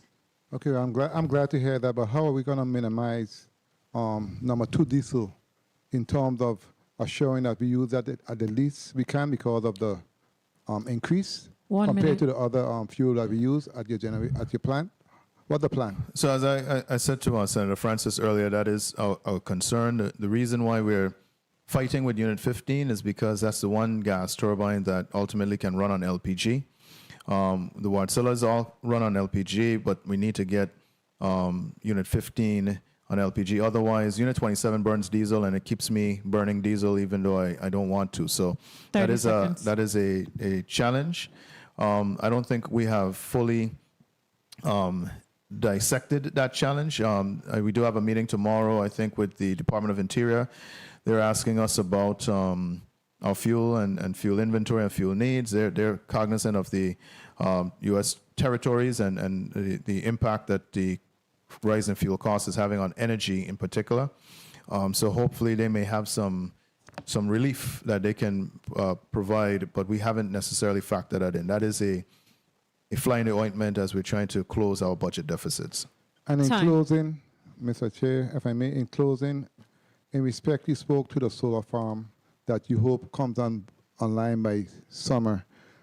My concern is, and I want you to respond in terms of let me know if that's a concern when it comes to most of our major hotels, grocery stores, and everything else in between are going to solar, which you said is a good thing. But what does that mean to your bottom line? Yeah, I never discourage entities that have the wherewithal to self-generate. That makes them more resilient. Most are still grid connected. Solar works during the day. Unless you make a very considerable large investment in batteries, you're still using us at night, and that's perfectly fine. We can scale up, we can scale down. Right now, less load on the grid would not be a bad thing for us. We're not in the business of making profit. I'm not trying to sell kilowatt hours to make a profit. I'm trying to meet a need. And if that need increases, I want to be able to ramp up to meet the need. If the need decreases, I want to be able to ramp down to meet that, to reflect that. What's key is just making sure that we cover the fixed costs for the lines and the other equipment that everybody relies on. As long as we could cover our fixed costs, less power generation means less fuel to purchase. It's a scalable business. So with that being said, and the less customers on the grid, and is it not going to have a terms of the price being increased? No. Because you have way less customers than you used to have. There is a correlation on the fixed cost where at some point we have to cover the fixed cost. So that might be the customer charge might have to increase. That's we have my to point. cover our fixed costs at some point. But again, there's cost reductions. The less we're generating, the less fuel we're burning, the less maintenance, et cetera, right? So the business is a lot more scalable than people think. I'm not afraid of defection. Most folks remain on the grid. They're just becoming more efficient. They're generating a portion of their energy needs for themselves, and that's not a bad thing. That actually has smoothed That's a out very our good peak thing. loads. At times, during the middle of the day, it used to be our peak. Now we don't have the peak in the middle of the day. It's at night because solar is smoothing out that peak load. I appreciate that. I just hope and look forward to seeing the prices come down if and when that occurs. That's my point. Thank you so much, Mr. Chair, for the time, and thank you for your responses. And if Thank I you very may, much, Senator Blyden. If I may add a point of clarification, I know Senator Fonseca is no longer here, but he asked a question in terms of the numbers that I had given previously, and our budget for total revenue was in fact $325 million for the current year. The 23 to 24.5 million that we collect each month is from ratepayers. In addition to that, we have approximately $4 to $6 million each year that we expect to get through FEMA reimbursement of management costs. That is money that we receive. And then in addition to that, we've got about $10 to $11 million of other revenues. And further than that, we actually do have some investment accounts where we add interest. So I'm more than happy to give a full accounting for that. I don't want the general public to think that what I've just quoted was misaligned in some fashion. Thank you. Thank you for the clarification. Senator Corte-Villa, you're recognized for your 7 minutes. Thank you. Thank you, Mr. Chair. Good afternoon to the people of the Virgin Islands. So at the end of the year, you expect to break even? We were on track to break even by June 30th. We do need to do our most recent variance reports and compare that to our projections, but when we were on track to break even this year. Okay, well, the slight increase as a result of the war might show those figures off, show those numbers off? The cost of fuel is moving in, we're going against that tide now, which throws off our projection. So even with what we were banking on this cost reduction, but that cost reduction is being eroded by increasing the market price of fuel. So we need to make a comparison as to how much we're gaining through the cost reduction versus how much we're losing through the increase in market price. Now, bringing Unit 15 back online, is it back online running propane or back online running diesel? When we bring it back online, it'll be on propane. Which one is back online now? 27, and that's a diesel unit. And that's a diesel. Yeah. So that's substantially increasing your costs also. Yes, it's not a very inefficient unit, but it's still burning a considerable amount of fuel that we would prefer not to burn on the diesel side. And it wasn't possible to convert the unit to propane. Go ahead, Mr. Harrigan. We've made assessments and attempts to. We were in early discussions to convert to propane. That's something that the team is still evaluating, but that depends on availability to execute such a large retrofit on the package. And that wasn't a part of the original contract with Vital to retrofit all the units. No, Unit 27 was added after the conversion, the propane project. Okay, I think that the big question, St. Thomas and John have really gone through a rough time in the last month. I mean, I can't even imagine what it has been like to live under those conditions and go to school and open a business and go to work. And the purpose of this session is a result of the community crying out that they want some answers. And I'm really hoping that we could provide some answers and some clarity today, because I'm crossing my fingers that next week we don't hear that the big unit gone down and we're back to where we were. And I think the trepidation that the community faces is that, years ago we heard that, well, Vital is going to be the savior. We're going to convert to propane. It's going to be a 30% reduction. That didn't work out. And we ended up with costs overrun, the government owing a lot of money. And then we heard the Watsillas are going to be the fix. And then the Watsillas came and they sat for years, 4 or 5 years. And then they got installed, and then the price increased, and there was a change order, and you had to pay more money. So I sit in this seat, I'm like, well, what is really the solution? Because you bring this, you bring that, and it's supposed to be a solution, and then it end up costing you more. So the idea was with the 7 Watsillas that you would have been able to not utilize these gas guzzling turbines that you have, but you have one of the Watsilla that's presently down. That one that is down, how long is it going to take to come back up? That's one of the ones that 4 years old. So is it down for maintenance, or is it down because of something? So that was it's down because of a turbocharger issue.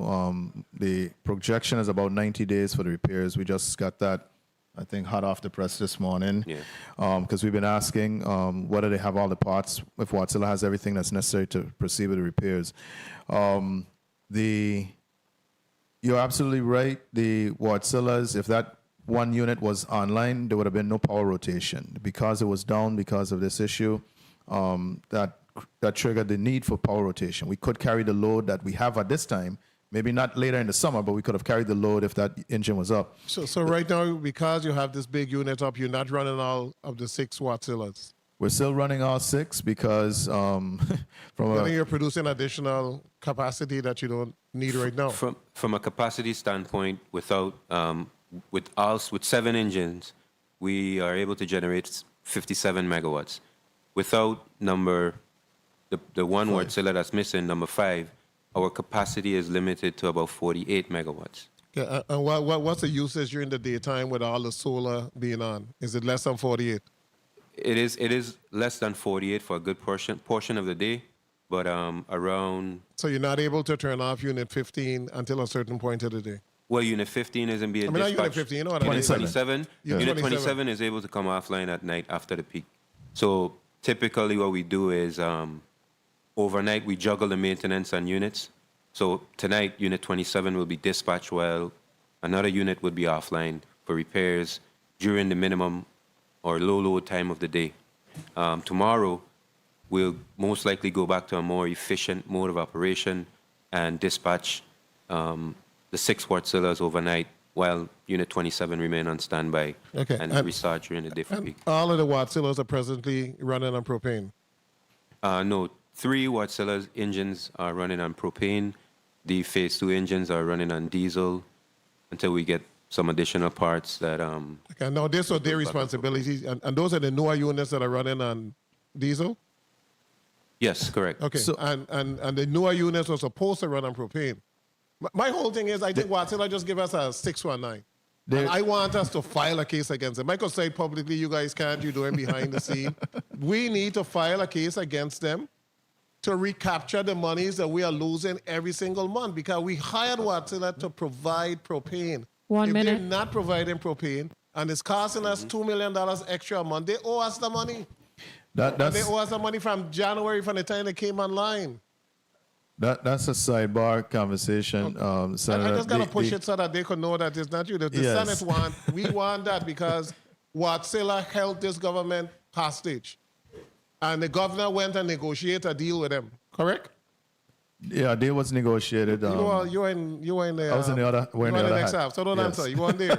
And the board chair wasn't there, but the governor negotiated a deal absent of the board and absent of WAPA.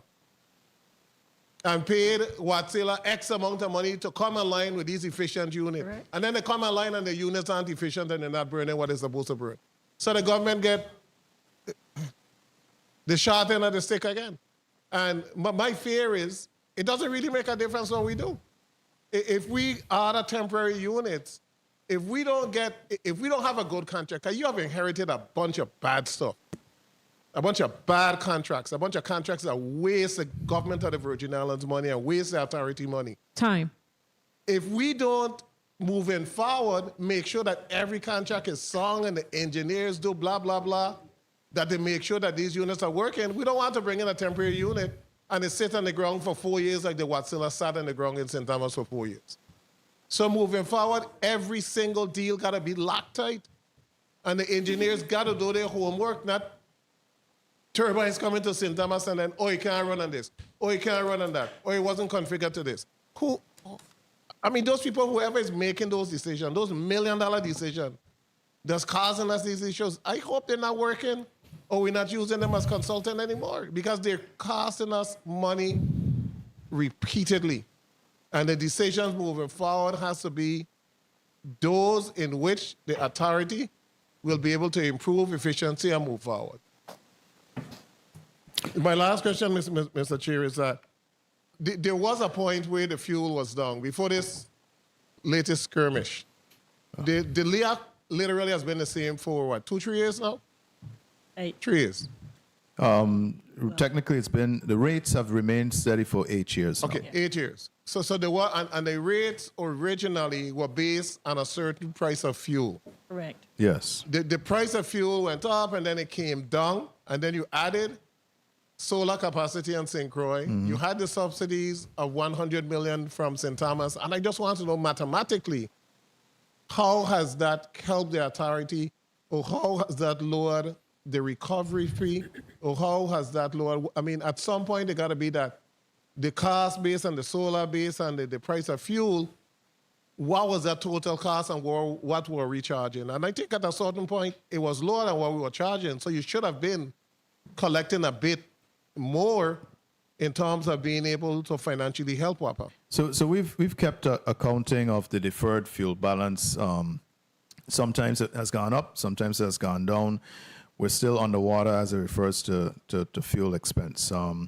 When you crunch the numbers, I know last year the LEAC would have needed to be like 8 cents higher than it was at the time to cover actual costs. So that number has gone up and down, but I think what we're trying to do is to make up for some of those lean years. And that's what I'm saying, Right. and that's what I want. I want for the CFO to be able to come and say, as a result of us getting the solar online, the this online, we have a leaner authority. The amount we were charging, we're now able to recover X amount, and we're able to break even by a certain period of time. I can, Lorraine Kelly, CFO, I can give you some rough numbers. Okay. The solar costs are 10.5 to 11.5 cents a kilowatt hour. Now, we'll work it out at the next meeting. Right. The chair is going to have a subcommittee that we can really scrub the numbers. And we can give you an accounting of the comparisons of each unit on diesel versus LPG versus the And the solar savings, and the et cetera. renewables, yes. Including a break-even point, which I think is what you're getting Yes. into. And I just want to end you use, you said that WAPA is a bird in the cage that goes down into the coal mine. And when the bird doesn't have oxygen, the coal miners come up. What's the people of St. Thomas and St. John? They are hand in hand with us. Now they're worse than the bird?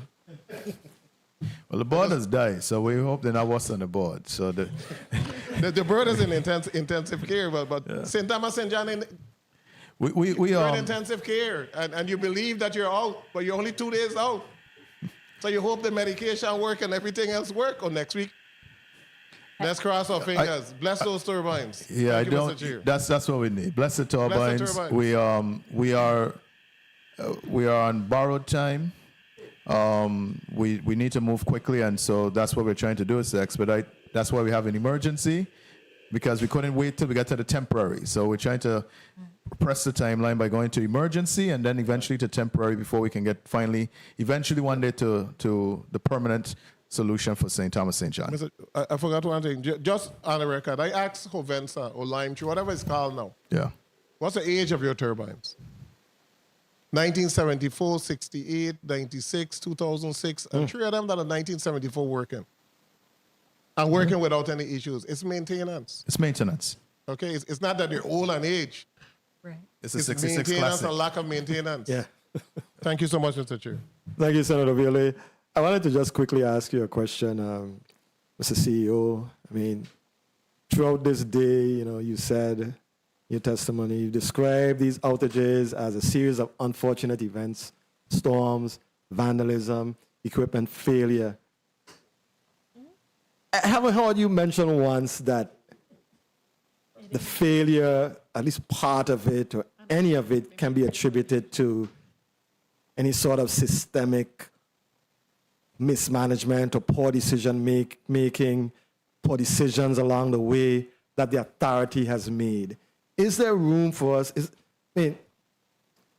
Are you able to acknowledge, and I know you are I can't say you're the new kid on the block anymore, relatively new kid on the block still, but are you and maybe the board chair able to acknowledge that there might be some things from a management perspective that the authority could do better or should be doing better or may have contributed to some of the challenging situations that we find ourselves in right now. You mentioned when they were talking about our wish list or something, I think one of the senators mentioned, you mentioned that your wish is for WAPA to be, I appreciated your response. Your wish was that WAPA could be self-sustaining. That is how WAPA existed historically. But somehow we have found ourselves in this place right now. Right. And I don't expect you to tell me how we got there, but I know that it has to have contributed. This WAPA structure, WAPA mismanagement, issues relative to decisions that WAPA has made has to have made some level of contribution to where we are today and still might be contributing to it. Yeah, there is. So I hate to Monday morning quarterback because everyone that sits in this seat, they go through, just as they sit in your seat, you have to deal with the circumstances at the time. And it's always room for someone to come 10, 15 years and question your decisions, but they weren't in the position you were in, right? Yes, there's some things that I look at. I wonder why we took so long to identify the failure at the Great Bay transmission line. It's been damaged for about 4 or 5 years. What prevented us from being a little bit more urgent with getting that repaired? Right. It doesn't seem to me as a complicated matter. I guess when we start to do the repairs, maybe I might discover something different. But right. I question that. I question.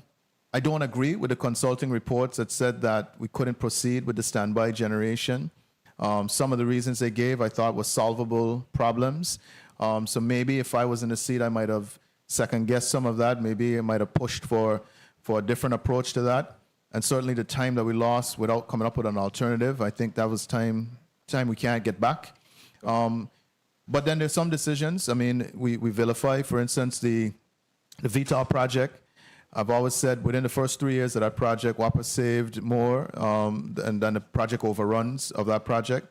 And the fact that we are the only Caribbean utility with a bulk LPG terminal to supply us with fuel is probably what's going to save our skin as the cost of diesel continues to rise on all our Caribbean neighbors. They don't have an alternative fuel source to go to. So, we can look back and say, oh, it was cost overruns, but I'm glad I have that asset that I can lean on because I'm no longer fully dependent on LFO diesel to supply the plant. So there are certainly some areas where we could have done things differently, done things with more urgency. There's decisions we've made. We could go as far back as the decision to purchase a unit as large as Unit 23. Back when I was at the company, we were projecting economic growth indefinitely. Clearly, there was a point where economic growth tapered off, and WAPA didn't forecast that very well. Smaller units became a thing after the fact. So you have this big behemoth that we're now still beholden to. So you can go back, but decisions, I like to think that folks that sit in these positions make the best decision with the best information they had available to them at that point in time, in that moment. And so I don't like to go back and second guess. I like to project what I can do moving forward. How do I fix this? I inherited this hand, and how can I win the game with the hand that I was dealt? Fair enough. Thank you for your response. Senator Avery Lewis, you're recognized for your 7 minutes. Thank you. Good afternoon again to the WAPA folks. Good afternoon. WAPA, everybody do you like you to do. We say you're all alone now. But anyhow, Mr. Knight, let me flip this a little bit here. How are the employees? A lot of them are fatigued. Mr. Harrigan is finally getting a few nights rest. He's had a lot of sleepless nights. Yeah. If you heard the line of questioning with Senator VLA, he says, look, we're going to do maintenance in the wee hours of the morning. When the load drops, we're going in to do maintenance on units so that the next day, those units are ready to go. There's a lot of late nights put in. The T&D crew also has been taking a beating, and we didn't discuss water, but for some reason, water got jealous. We've been springing leaks left and right. And so, all over. The water crew has also had their fair share during the last 30, 60 days as well. So that's what I was coming to, I hear everybody. And I too will get frustrated. You know, earlier today, the director of ODR made a joke and called the Governor Moses, and he said he declared today, no, Unit 27 on and WAPA is fixed. I said, I can't declare that one today, Papa. I take too much blows for WAPA. And, you know, it'd have been nice to have them two other guys' phone number to the end because I don't got to wake you up all over the night. I'll text them to you. The next thing, the part I want to get at, though, Mr. Knight, before I get my line of questioning, every once in a while, treat the employees. A little lunch, maybe a day off, a spa day, something, because I know each one of them working hard and they're producing.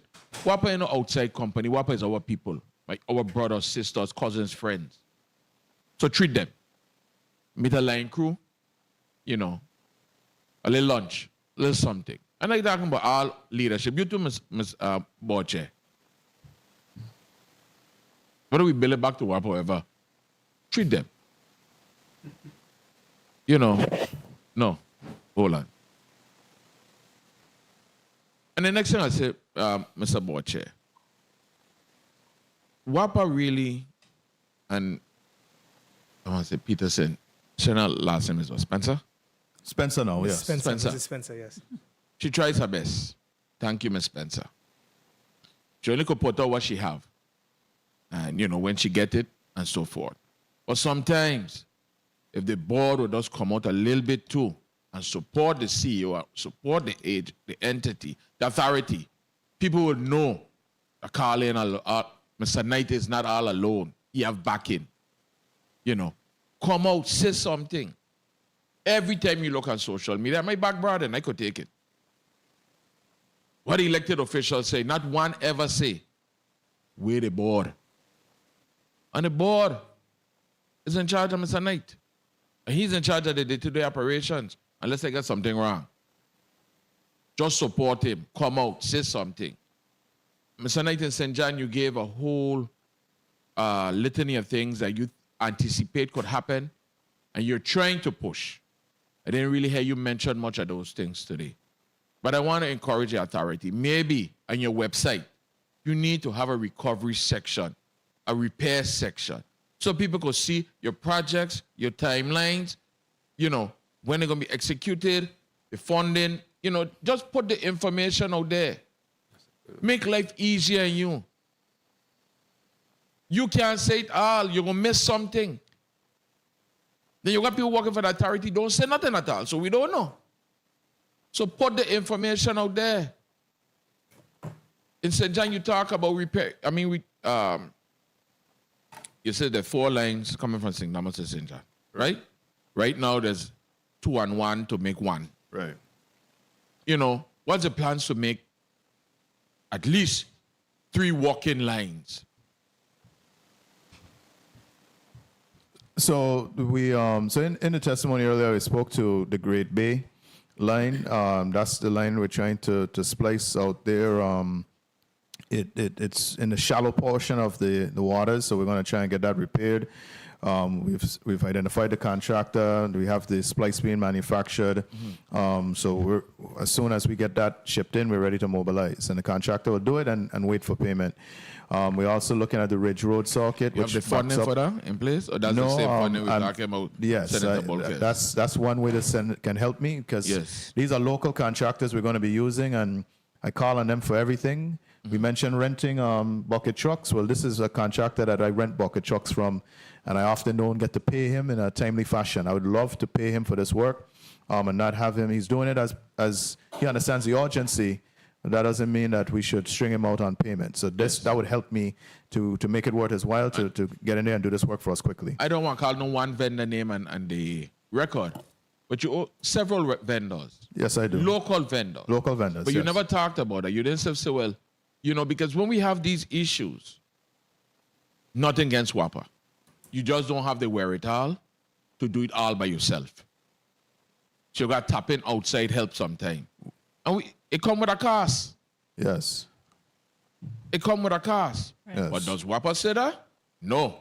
Because you ain't want to come in to ask us for no money because Good old Mr. Knight got a lot of pride. He didn't want to say, but you CFO ain't afraid to say. You know? That's a direct assessment. I don't like begging. I like being able to stand on my own 2 feet. That's my mission for the company, is to get it on its own 2 feet. But 1 minute.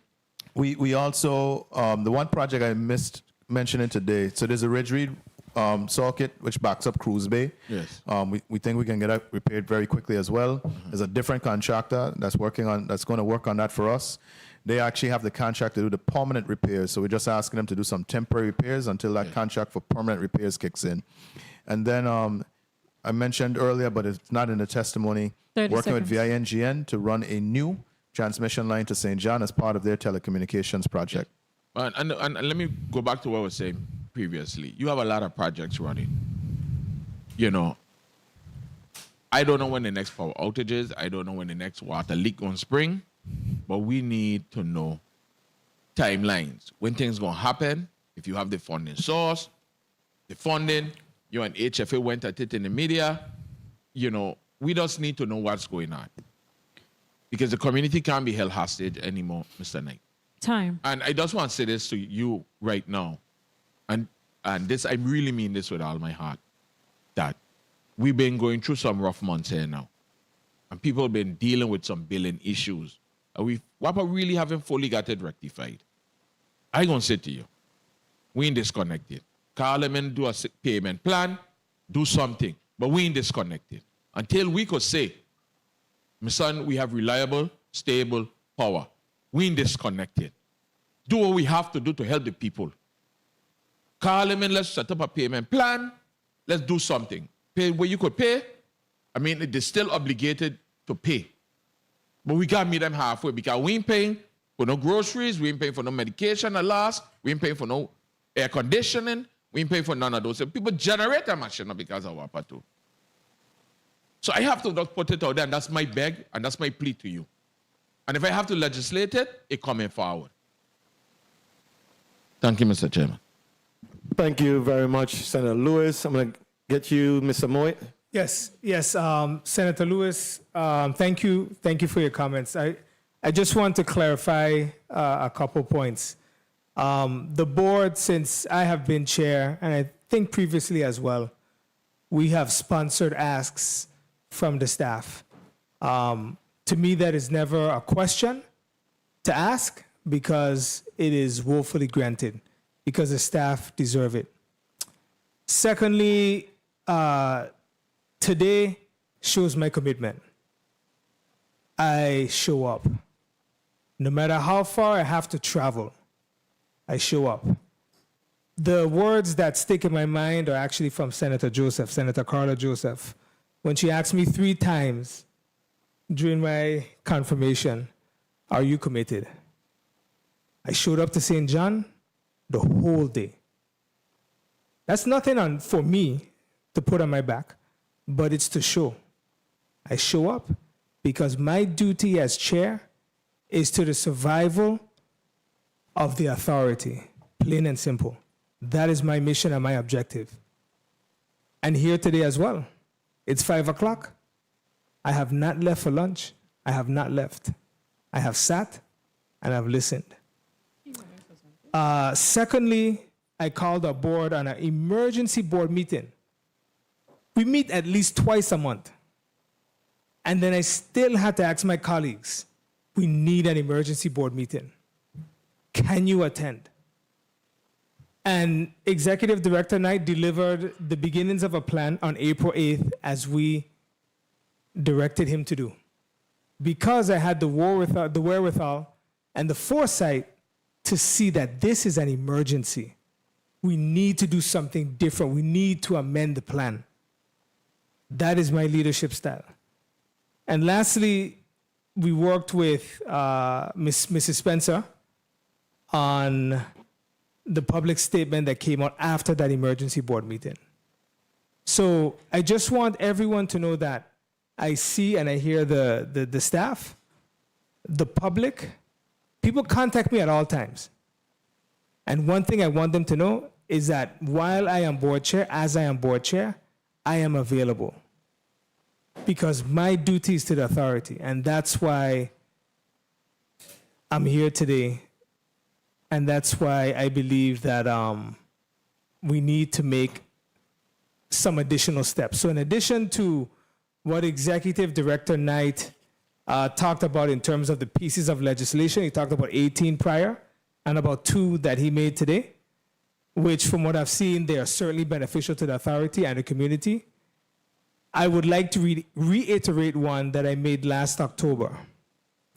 And this is from the report that was delivered from Ernst & Young. And one of the things that they recommended was a committee. And I've been working on this for a while, shopping this around. And when I heard today from the Senate President about the subcommittee, I want the legislature, I'll ask a second time, I want the legislature to be part of that transformational leadership committee. Because what we do today is have separate conversations. I want everyone to be in the room. This meeting, what we had today, I want that to be in an organized fashion where we could all sit down and hash out what we need to hash out. And Executive Director Knight knows what I'm talking about with regards to a meeting that we had yesterday. It was a very productive meeting, and it just tells me again, that is necessary. So I want to make that request again, and I hope that it will be honored, and I look forward to working with the legislature on that as well. Thank you very much, Mr. Knight. Mr. Moye, Chairman Moye. You're welcome. I have to say that, just from my experience, I know I was a part of the Rules Committee, I believe, when you were initially confirmed, and I find you to be one of the more engaged board chairs that I have had the opportunity to engage with. So I can say that you don't need me to vouch for you, but I just want to say that for the record. Thank you, sir. Very, very briefly, because I know Senator Gittins still has to go. When I ended first, I really had ended. But it wasn't an attack on a board. It was start saying get engaged and help Mr. Knight out and come out. Communicate with the community. Be a part of it. When you said some points there that, when we hear in the dark, we don't hear nobody. So your involvement is good. But you call an emergency meeting yesterday, April 8th. No. On the first. And we were in darkness before that. But listen to this though. No. I want us to, Senator, one second. Chairman Moye, I know that Mr. Knight is going to have to leave very shortly, so I don't want this to get into a back and forth that's going to suck up some time. You could save that point for after Senator Gittins goes. I'll allow you to go ahead and continue the engagement. Okay? Mr. Chairman, if that's fair. Respect, the senator was speaking. I know, but your time was already called. So I just didn't want it to, and it was escalating into a back and forth, and I just wanted to be respectful of Senator Gittins' opportunity to make his statements as well as myself. So Senator Gittins, you're allowed 7 minutes for your turn. Thank you, Mr. Chair, but I would have liked 25 minutes like everybody else. But good afternoon to all, and thank you for your testimony and your responses. Before I begin, I must say that as a body, we have to be careful in our statements made. Bill number 35, that's 0289, which turned into Act number 8874, spoke about perjuring yourself before this body. So as legislators, we cannot on one hand invite testifiers here to be honest, open, and demand honesty, and on the other hand, suggesting to the CFO of WAPA that she should keep her mouth shut. Totally unacceptable. I'm going to move on to the board chairman. I heard you, and I still want to express my disappointment that you came here today totally unprepared with a testimony, knowing the situation that we are in with the authority. You had a formal invitation with prior notice to be here with testimony, no testimony. I want to ask you though, has the board, and I'm going to be specific, I'm pointed, has the board conducted any independent audits or performance reviews of executive management related to system reliability? Yes or no? If I may, I need to answer the first question. As a board chair, the first question is whether or not the board has conducted any independent audits or performance reviews of executive management related to system reliability. That's the first question. Chair of this committee, may I at least answer the first point of Senator Gittins before I get to his question? May I answer? Wait, I wonder if this is my time or WAPA board time. Senator Gittins, what is your specific question? He's asked his question, but I would like to answer his first point. I'm gonna allow you to answer Senator Gittins' question the manner that he asked, he posed it. So if he asked that question first, Chairman Moye, I'll ask you to answer the question based on his. Understood. To answer your question, Senator Gittins, yes, we have. We have gone through the process of developing metrics for the executive director. When were these audits conducted?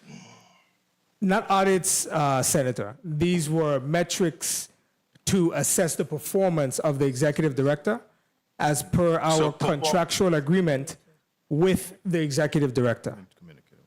So these are performance reviews? These are performance metrics developed to perform a yearly performance review of the executive director developed by the governing board. Yeah, but I'm not just talking about the executive director. I'm talking about your executive management team. The executive. Can you provide this body with any performance reviews that you have conducted since you have been the chair? Since I have been the chair, we are contractually obligated to perform a performance review for the executive director because he has. Mr. Moye, if I may finish, Mr. Moye, the question is, can you provide this body with those performance reviews? You already said yes, you're doing it. So I'm asking you, can you produce those reviews to this body? I will have to discuss with legal counsel if that is something that we can do. The reason I say that is because it's a contractual agreement between the board and the executive director. Let me move on because it seems like you're working for somebody else. I'm gonna move on.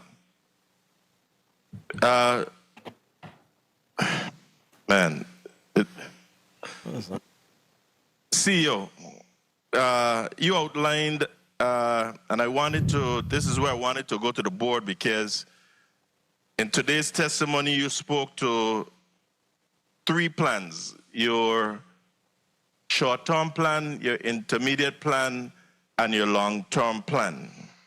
So I really wanted to ask the board if the board believes that the current leadership at WAPA has the capacity to execute those 3 plans that was listed in today's testimony: the short-term, the intermediate, and the long-term plans. So I'm going to skip the board chair because I'm not getting any responses. So, Mr. CEO, you outlined those 3 plans, but you did not address any routine maintenance in that testimony. One minute. What does WAPA current preventative maintenance schedule looks like? That's we have a preventative maintenance department, 2 supervisors in the plant. Maybe Mr. Harrigan could speak to that. But we have a preventative maintenance program for each one of our equipment. But Mr. Harrigan could probably Good, describe because it. Mm-hmm. that's good, because I want to know what it looks like across generation, transmission, and distribution. 30 seconds. Okay. You want a response now? You're asking us to submit something? What's the response? What's the request? Yeah, I wanted a response. Go ahead, Mr. Harrigan. Yes, we do have a preventative maintenance program for all engines, and I believe that was requested earlier. For those 3 categories? Well, this is solely for generation that I'm speaking to, but that's definitely something that we could provide. So I'll ask, in addition to the generation, I'll ask for transmission and distribution as well, through the chair. Time. That's preventative maintenance schedule.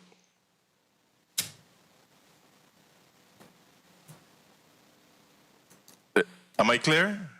Yeah, you're clear. You have anything to add, Mr. Brown, or? You are clear, Senator. Just submit that. Just submit that through the chair, please. Mr. Chair, I have a couple others. May I? You may, Senator, you may wrap up.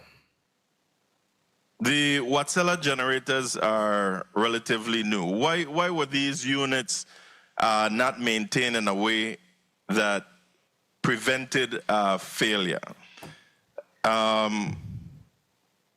Who's contractually responsible for the maintenance of these generators? WAPA personnel, the manufacturer, who? So most of the component parts are now out of warranty. We do not have a operations and maintenance agreement in place for the newer phase 2 units. We have one in place for the phase 1 units. So Wärtsilä is responsible for the first 3 units. We're still responsible for the last 4. They're being maintained. As a matter of fact, that's why we speak to having to take down the phase 1s to keep on track with their maintenance requirements. So we're going to schedule that for later this summer. It was only delayed because of this issue with having Unit 15. We are looking at executing an O&M agreement with Wärtsilä for phase 2. We're trying to work through some of our issues before we get into a service agreement with them, and they will be responsible for the maintenance of the phase 2 units once we do that. So since you don't have an agreement in place, are WAPA personnel currently assigned to maintain advanced generation equipment? Are they fully certified and trained? Or what's the percentage of staff working on critical systems hold up-to-date certifications? How many of them? So we have we had several trainings to maintain and operate the Wärtsilä engines. That's also that's also part of the O&M agreement to continue those trainings. Just to clarify, the issues that we experienced early on with the phase 2 engines was not a lack of know-how or qualifications. There were some issues that caused the engines to fail under warranty, and Wärtsilä was contractually obligated to resolve those issues. So during that time, Wärtsilä was on site to resolve them, or flew in on island to resolve those issues. So before I go to the executive director of the PSC quickly, any disciplinary actions have taken place, if any, against personnel responsible for preventable failures?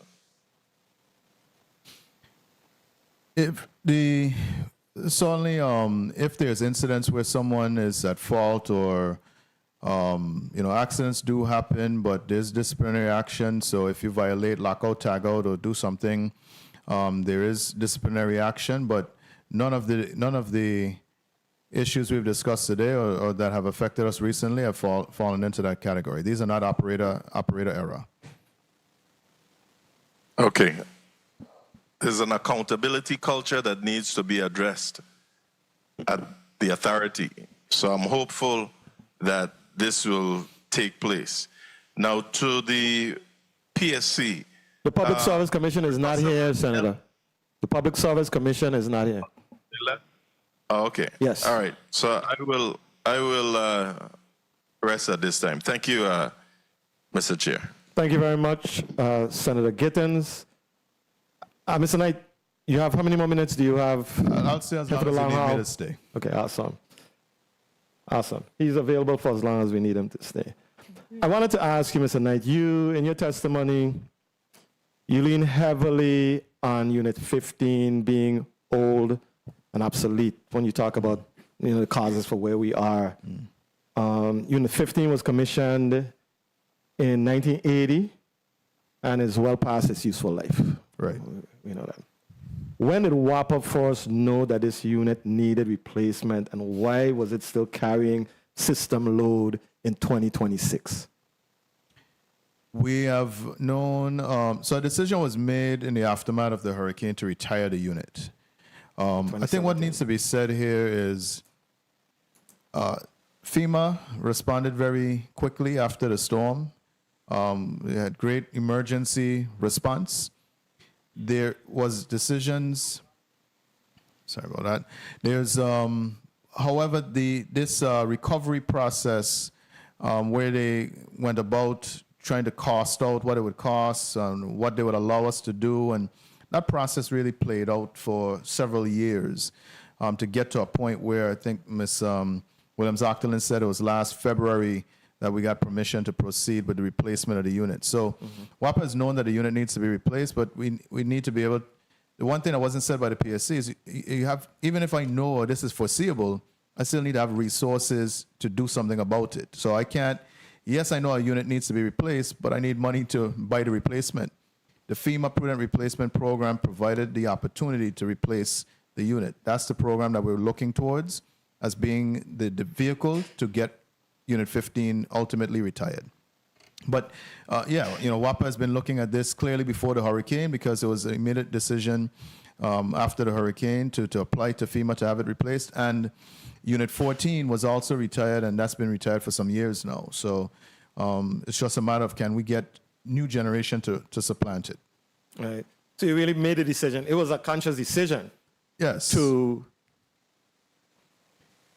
while we could maintain the unit forever, as I point out in my testimony, getting spare parts and those sort of things is becoming increasingly difficult. And so at some point you have to cut your losses, get rid of the 66 Classic, and decide you need to get something new. We just, we could probably keep it up. If we had the budget, we could maintain and upkeep, but it's harder to source parts for that unit. And we've run into that when the unit went down. We had to cannibalize other units in order to find parts for it. Understood. So you made a conscious decision to operate without adequate redundancy based on the fact that you're saying we had no other choice. We had no other option. So our preference in running Unit 15, I want to point out, even when the other units were available, is Unit 15 is dual fuel. I can operate it on LPG. So if I'm going to operate one of the larger gas turbines, I would prefer to operate Unit 15 because it's burning the most economical fuel. Okay. I want to ask you, based on what you said and based on what the PSC said earlier today about their statement, and I quote, WAPA is without credit rating or cash. It already has high rates and is questionable if raising rates will actually produce additional revenues or simply result in further defections. This is my point, further defections from WAPA's grid and sales. Solar and battery costs continue to decline and the ease of system operations are significantly improved. WAPA cannot survive as the power company for the poor. So I've always thought about this. I think I've engaged you with this before. The fact that more and more Virgin Islanders and business owners, through necessity, are gravitating away from WAPA and to renewables, to solar. So logically, just looking at it from a logical perspective, the more people who leave WAPA, right, the less business opportunity, the less opportunities for WAPA to collect revenues from them exist. You said, look, you are too anxious. You've held this position, you've been pretty consistent with this position. You're not too anxious about customers leaving the WAPA grid to do solar. But shouldn't you be concerned? So I want to dispel the myth, right? First of all, most people don't leave WAPA. They become more efficient by producing a portion of their own power needs for themselves. So they pay less to WAPA. They pay less to ultimately. WAPA, but they're still grid tied. Still my customers. Very few customers are totally off grid. You'd have to look at the larger commercial establishments to be totally off grid. Most customers are not totally off grid. Again, my mission, I think, as a public utility, is to make sure that there's affordable, reliable power. Whether you do it for yourself, whether I do it for you, or whether we do it jointly together. Our mission is to make sure everybody is resilient and that no one has to be without power for any reason. Right. So I don't fight the future and try to stop people from being self-sufficient and self-sustaining. That's just nonsensical. Matter of fact, I have a whole unit headed by Director of Energize, Brian Walden, to help facilitate people who are trying to make those decisions and trying to go into solar energy and whatnot. The net metering program is our program. We facilitate that program to assist our customers. So we're not worried about that. We do need to cover our fixed costs. And I do want to play and be more competitive for the large power customers. Mm-hmm. The little mom and pop shop, the little residential customer that's trying to help themselves reduce, the bill is high. If you have a means of helping yourself, I want to help you help yourself. The large power customers, those new hotels, like the nice, beautiful hotel on the waterfront, those are the customers that I think WAPA needs to play a little bit more aggressively in providing power solutions to meet their needs. 30 seconds. Coming in out the gate saying, I want to be off grid, that is a problem for me. I do want to make sure that those folks consider the utility, because I can provide them on-site generation. I can provide them on-site battery storage. There's things we can do to ameliorate their concerns. Okay. And I think that's where our revenues, that's where the big bang for the buck as far as covering that fixed cost really comes from. Okay.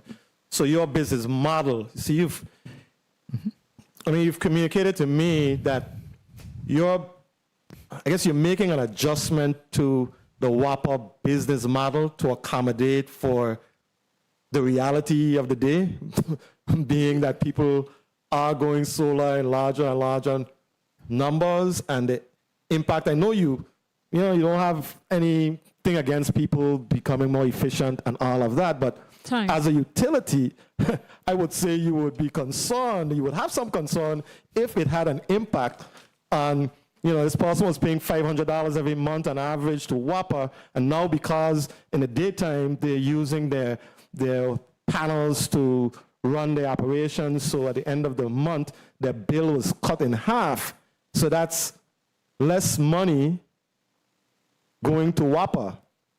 Yeah, so if you're here with me today and your solar panel is on, you're probably not using that much electricity at home. You're probably selling some of that power back to me. I'm buying that power from you at wholesale rate, and I'm able to resell that to other customers that I need to provide energy to. I'm burning less fuel because you're using less energy, so I'm not paying for that extra gallon or two of fuel. The business ultimately is scalable. I don't lose money. My shareholders are the people of the Virgin Islands. I'm not a private investor-owned utility, so as long as they have what they need, we are succeeding in our mission. If you have power and I need to back you, I need to be your standby and your backup, I'm there for you. If that's what you want to do. If you can't afford it, I'm also there for you. If you live in a housing community, I'm there for you. If you're a government agency, I'm there for you. There are entities that need WAPA. There's some folks that can help themselves. Again, our mission is to make sure everybody has access to energy. If I could sell you the panel, I'll sell you the panel, because I'm not in competition with solar providers. I'm not in competition with renewable energy. This isn't a new thought. Remember, I did my turn as the director of the energy office, and I convinced the utility that you can't fight the future. You have to embrace decentralized power production. You have to facilitate it. You have to build a grid that can accommodate it. I don't see a conflict there, and I don't think customers should be worried. If you can help yourself, help yourself. I don't want you to have to do it. I don't want to force you into needing to generate your own power. But certainly, if that's an option that you want to avail yourself of, I'm there for you. Okay.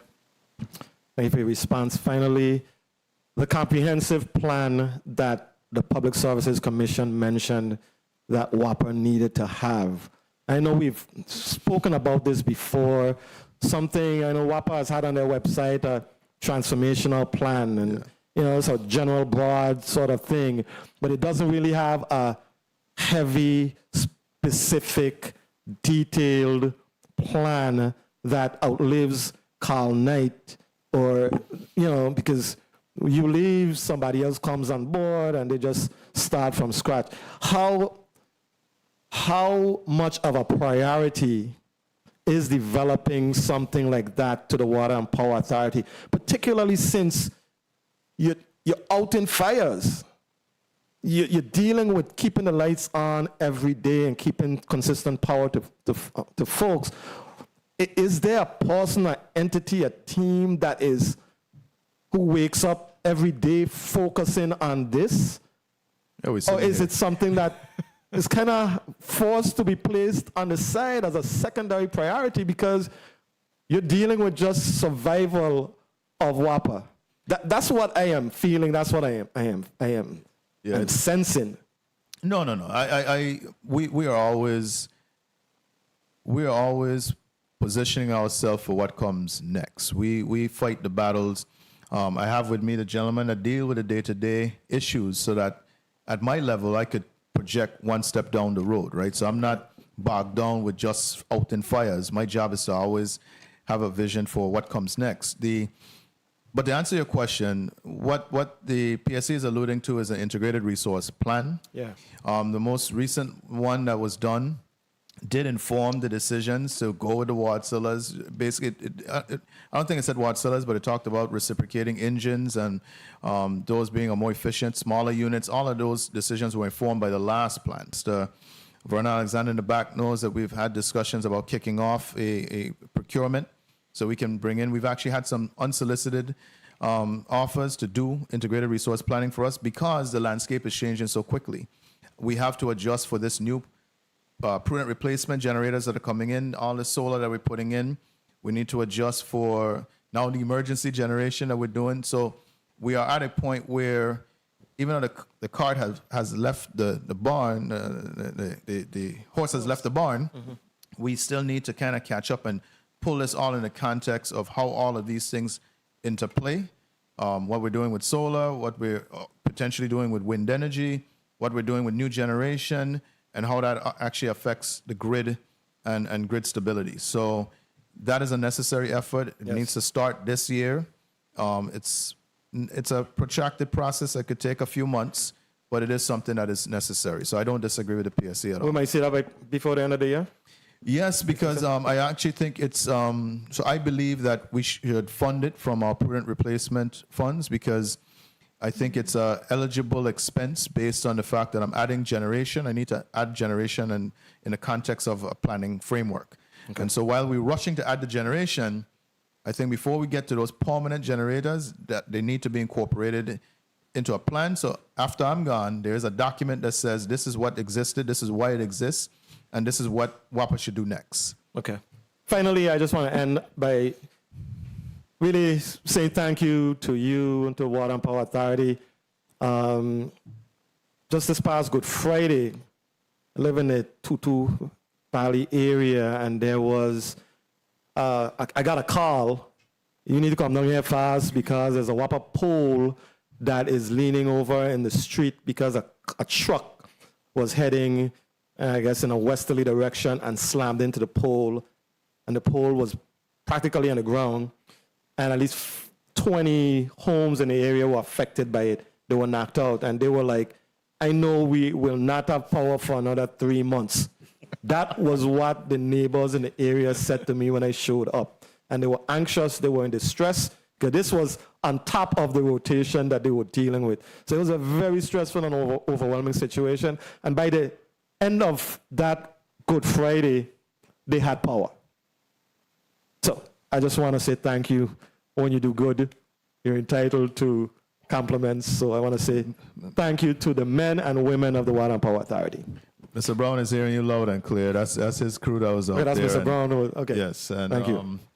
Yeah, so don't Senator, worry about buckets and whether we have bucket trucks or whatnot. we don't respond. Mr. Brown. Thank you, Senator, on behalf of the team, technical, engineering, administrative. We appreciate the acknowledgement that notwithstanding all the other challenges, we make the effort to provide the best service we can. Sure. Thank you. Thank you for that. Colleagues, we're going to go to our quick lightning round of... I'm tempted to say 30 seconds, but I can say 3 minutes. Let's say 2 minutes. 2 minutes, because if I say 2 minutes, you can say you know 3 minutes anyway. Say 1 minute. So we're going to say a 2-minute round if you need it. You don't have to take it if you don't need it. It's a 2-minute round. Senator Alma Francis Heiliger, you're recognized for your 2 minutes. Thank you so much. One of the things we were talking about earlier today had to do with the importance of the board. And one of the things, I'm going to be honest, my colleagues had brought it up. I think it was in regards to the governor stepping in and doing things he didn't have authority to do based on WAPA being an autonomous agency. What did the board do? Because I get a little bit confused when the governor just wakes up, he intercedes, negotiates things, bypasses the board, and then now we're stuck with craziness. What did y'all do about stuff like that? Because I try to understand how that worked. Well, let me, if I could put some context on that, because I was on the other side. Watsilla had come to a stalemate with WAPA management. They had walked off the job. Okay, nobody's questioning that. My question is, how does that work? How does 1 minute? That was not the only thing it happened with. It also happened with, for example, we found out he just went ahead and negotiated a deal with the company in St. Croix for the solar panels and their bills. You remember all of that. I remember all of it. You weren't here. But I'm not sure if the chairman was there. So I was not here at the time, Senator. how does that work where the governor just jumps in and intercedes and bypasses the board? How does that work? Because that's something that's always confused me. That's something that I would ask Government House. But what I will say is that we have a board that has two responsibilities. And I'll lump two into one. The law does Governance not, and oversight and a fiduciary responsibility. But the law does not allow us as senators to just interject. The board is there for a reason, to run WAPA. I, as a senator, just can't get up and interject and say, you know what, y'all wasting my time. Let me just bypass you and go negotiate a deal. So I've never understood how our governor does these things, or maybe I'm overlooking something that I know is outside the confines of the law. But that's something somebody needs to clear up for me. What happened to us these last couple of days here? Specifically, we understand what happened in St. John. We spoke about it, but St. Thomas, this was deplorable in my opinion. I was one of those very much stressed out along with my constituents. I got phone calls, bombarded, and I am of the mindset at this point, we need to start looking at other ways to clean up WAPA. I've been here, this is my 6th year. And I just feel like I keep having the same redundant conversations over and over and over. And we're not really getting anywhere. It's always, we could do this, this might happen, propane could reduce this, Watsillas could, and it's nothing is happening in a positive light in order to help reduce the utility bills in this territory. And that is what matters most to the people. But I think I heard my time, but I really appreciate the time, but I really think we need to clean this up. Thank you so much, Mr. Chair. Thank you, Senator Francis Heiliger. Senator Angel Bokes Jr. First, let me make sure. Senator Franklin Johnson. Good. Senator Bokes Jr., you're recognized for your 2 minutes. Thank you, Mr. Chair. And thank you to the panel before us today, listening and viewing audience. Director Knight, CEO Knight, sorry. What we're seeing here, in my opinion, is a disconnect. On Housing Finance Authority is saying that there's $35.7 million available for the grid projects. And they're funded, they're ready to move with no financial barriers and no pending payments. I know that they're not here today. However, that's what we read in the document that was provided to us. And then on the other hand, of course, the reality of what WAPA has to deal with on a daily basis with describing the extreme conditions or strains that WAPA goes through on a daily basis with the aging infrastructure, the insufficient generation and repeated outages because of that. But despite both of those realities technically being true or accurate, these critical grid stabilization projects have not started. So what is it? What is the core issue of these projects not starting, even though the funding is there? What is it? Is it the permit process? What is it exactly? And then I want to know in the next 30 to 60 days, what can we expect from the Water and Power Authority at this given point in time? The core issues that was just explained in the letter that was read into the record is that they're in environmental review. As I understand it, they have to do consultations with different agencies to satisfy HUD. And so my understanding is that those projects are going through the environmental review process with local governmental entities that are supposed to review these projects. We as a government know the critical nature of this issue. Our departments should be in high alert mode. They should be trying to expedite these things because of the nature of this issue. I would have liked to have DPNR here too as well, based on that response, along with obviously Housing Finance Authority and others. But I don't want to belabor any longer, but we really need to work together. That's what we need to do. It's all about performance at this given point. Planning is where it needs to be, but performance is what needs to get executed at this given point in time. Thank you very much, Mr. Chair. Thank you. Mr. Moise? Yes, Chair. If I may, Senator Bolkes, I would like to discuss something with you to see if that may be what you're looking towards. It's a process that they utilize in Puerto Rico, and I think it may be helpful in some of the things we need to do here. So I'll discuss that with you at a later date if you don't mind. 30 to 60 days, Mr. Chair, in response to Senator Bolkes, repair of those two lines, the Great Bay line and the Ridge Road line going out to St. John.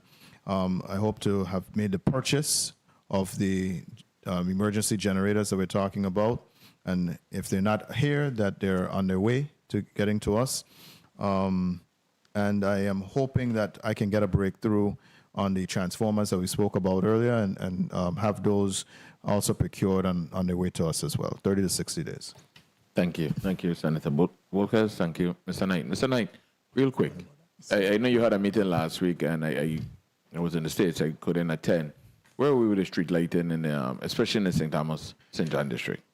So we are moving ahead with the resources that the Senate provided us. And I want to thank you for that. We are going to be procuring light fixtures and everything that we need. We're going to be paying vendors that we're going to need to lean on to do some of this work. So we have a street lighting plan.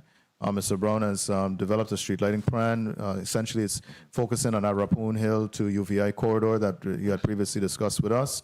Over on St. Croix, it's focusing on the Queen Mary Highway. So that's going to be the first priority areas.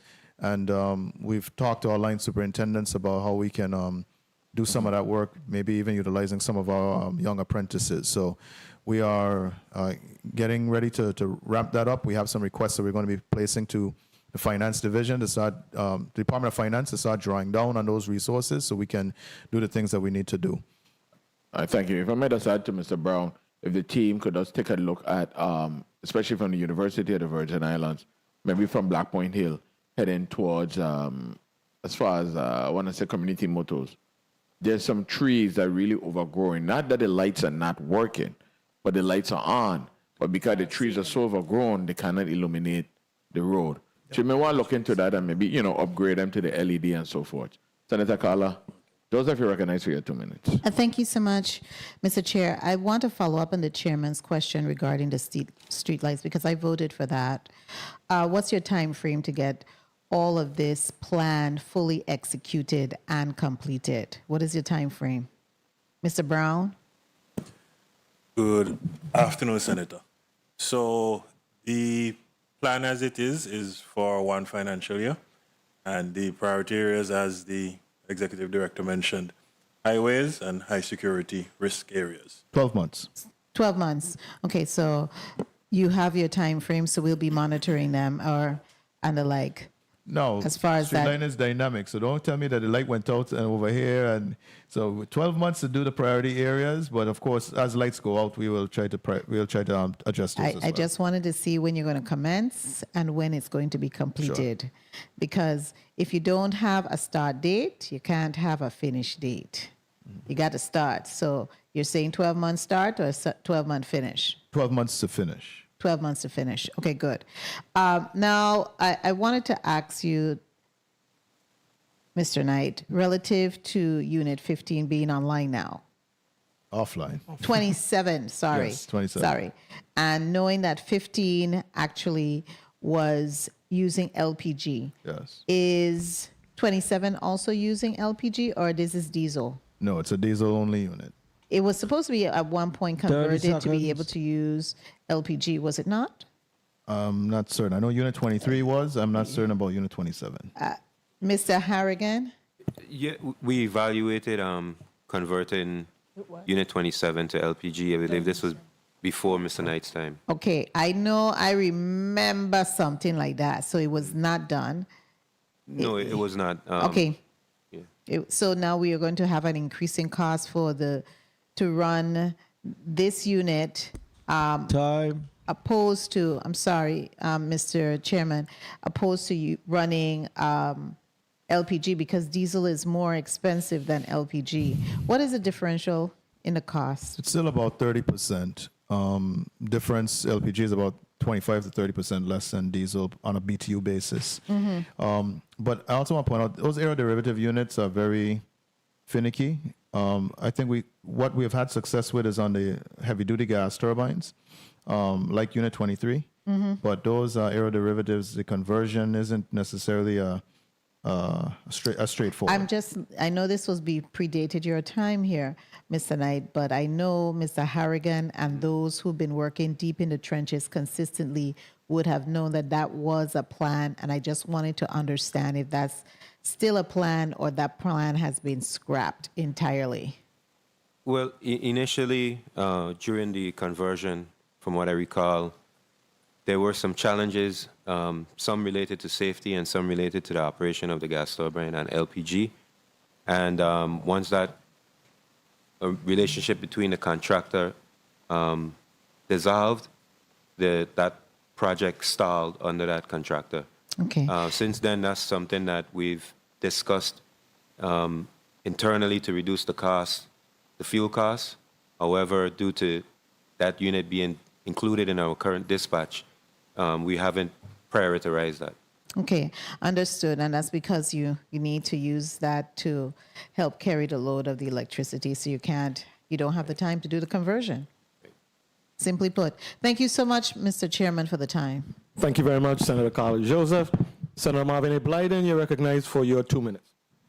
Thank you so much, Mr. Chair.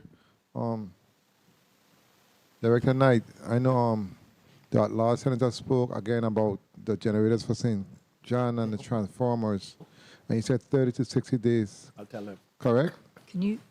The acquisition of the generators, yes. That's not installation and everything else, but I at least want to be able to say that we have secured them and they're on their way. So you've already secured them? Sorry? You've already secured them? No. I said within 30 to 60 days, we want to have them secured. Because I wanted to remind you, remember we said you're going to have a conversation, so I look forward to having a conversation before. Because I'm telling you, no, not news. Let's have the conversation, That's my Senator. point. Okay, very well.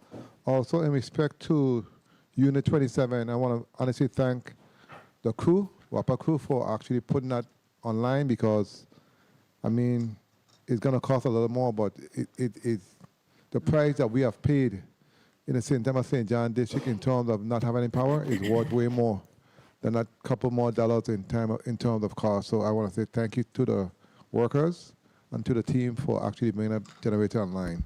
But you made a statement though, that it will not assist in the PSC made a statement in respect to that generator though, because she said it will not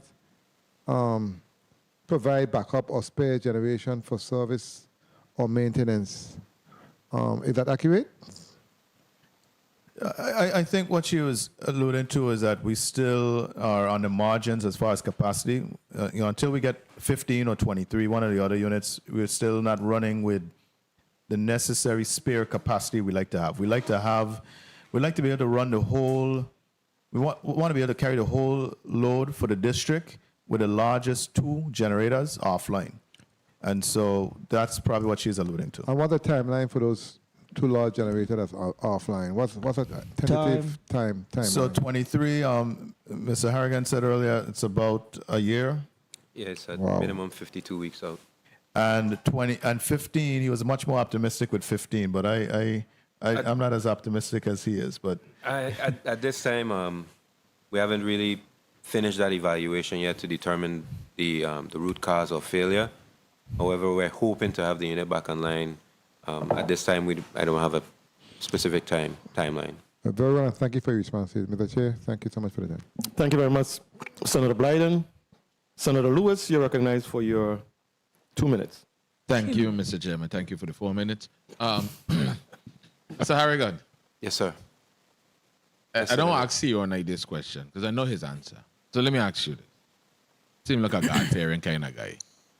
If we had to do it over, would you go with the Wadzillas? That's a good question, and that's something we've discussed. Mr. Harrigan. Let's just say I believe there's no bad generation, and the operating costs and the fuel savings that you receive from operating those engines, they are worth the headache that they give us. Comparatively, when you compare GT15 and the fuel costs from the Wärtsilä engines, it's night and day.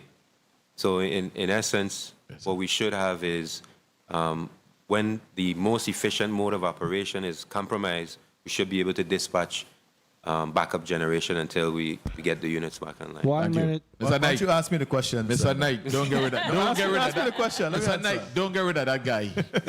He's on the team. Don't get rid of that guy.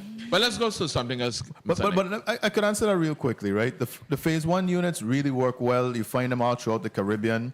They're LPG only, and they work really, really well. The phase 2, I think we got a little bit too ambitious with the dual fuel operation, and that is where we've gotten a lot of headaches. The phase 1s I do again. The phase 2s probably not. Good. So let me ask this question. On the electrical side, you got full prudent replacement on both islands, right? That's correct. What about the water? Same with the water. We actually have more money for water than we do for electricity. So where are we with water? When we going to actually see no more brown water days? You seen brown water? I'm sorry. Yeah, man. Yeah, I still seen it. We have several ongoing rehab projects. Mahogany Estate, Blackbeard Hill. And then the bundles are supposed to start up. I think the first ones are in design, and they're telling me by the end of the year they're going to start construction on the East End bundle. So we have projects going on right now, rehab projects going on right now, and we have more to come before the year's out. Okay, and I just want to say this here, right? And again, I go back to my point. Let's put the information out there. Either in a printed media, let's update the community. I mean, there's a lot to put in printed media. So on your website. So people could actually see what's going on, Mr. Knight. These timelines are real critical. When the governor first started out talking about we have billions and billions of dollars, people really thought that the money in WAPA account sitting and a Carl Knight could go in and write a check by board approval and just pay for these things. Nobody really sit down and said, it's a 17-step process. I know this because I was on the other side. So I understand this, but the community don't understand this. So we are thinking that you have billions and billions of dollars, and then when we run into these problems and WAPA don't have no money, is that you can't use this money for this particular problem. So it was never clear. That delineation was never clear. So again, I'm asking you, however we could get the content out there so the community could understand, let's do that. And lastly, we ain't disconnecting no bill. Thank you very much, Senator Lewis. You recognize your point of information, Senator Carla Joseph. Thank you so much, Mr. Chairman. Mr. Chairman, I like when you sitting in that seat, you don't leave me ask all, because I have a whole heap of questions. One question. I just one question, and I just want to pivot because the secretary mentioned about water. Now we have carnival time, and we have all of these pipes, and the apron that we have here on the waterfront. All of the cars are now shifted from Fort Christian to the apron. Does that affect our water distribution? Because usually around carnival time, we're seeing a lot of bus pipe, especially on the apron. And I'm wondering if the apron has the capacity to constantly hold the load of all of these vehicles, because the apron wasn't designed for that heavy load of all of these vehicles. Do you think that it has the capacity to be holding it or the like, or does that contribute in any way to some of the issues that we have with the bus water pipes? Mr. Knight? I don't know anything about the design of the waterfront apron. What I do know, I know seismic activity, even though it might seem far off, does have an impact, particularly on the old cast iron pipes. So anytime you see tremors just a little too close to St. Thomas, we're probably going to spring some leaks. The cast iron system is aging. On the waterfront apron, part of that Veterans Drive Phase 2 will allow us to replace that 24-inch line. It is a problem. Every time it breaks, we try to repair as much of it as we can. Maybe one day we'll have a brand new pipe just by all these repairs, all these extra lengths of pipe we add in to repair. But it's not only is it you got to bust up that concrete, then you have to use cranes to lift that stuff. It's very heavy. It's a real difficult repair, very time consuming, and we lose a lot of water when that's leaking because of how large a transmission line that is. But with the new Veterans Drive Phase 2, that's part of the project. Okay, thank you so much for that response. Thank you so much, Mr. Chairman. Thank you very much, Senator Joseph. I must say, Mr. Harrigan, you ever thought about going to law school? Your answer was just some lawyerly kind of, Mr. Harrigan looks fairly young. Don't put any ideas in his head. He's eligible for retirement. And, I don't want him to start planning no second careers anytime soon. I respected your response about the Wadsilla. I wanted to just ask you, I just have two quick questions, Mr. Knight. Should a modern utility system be this vulnerable to a single, point of failure? Is that something that is, I'm assuming is just atypical that a single act like that could have such, serious ramifications? So certainly we don't want to be this vulnerable, and we haven't always been this vulnerable, and I hope we're not this vulnerable in the future.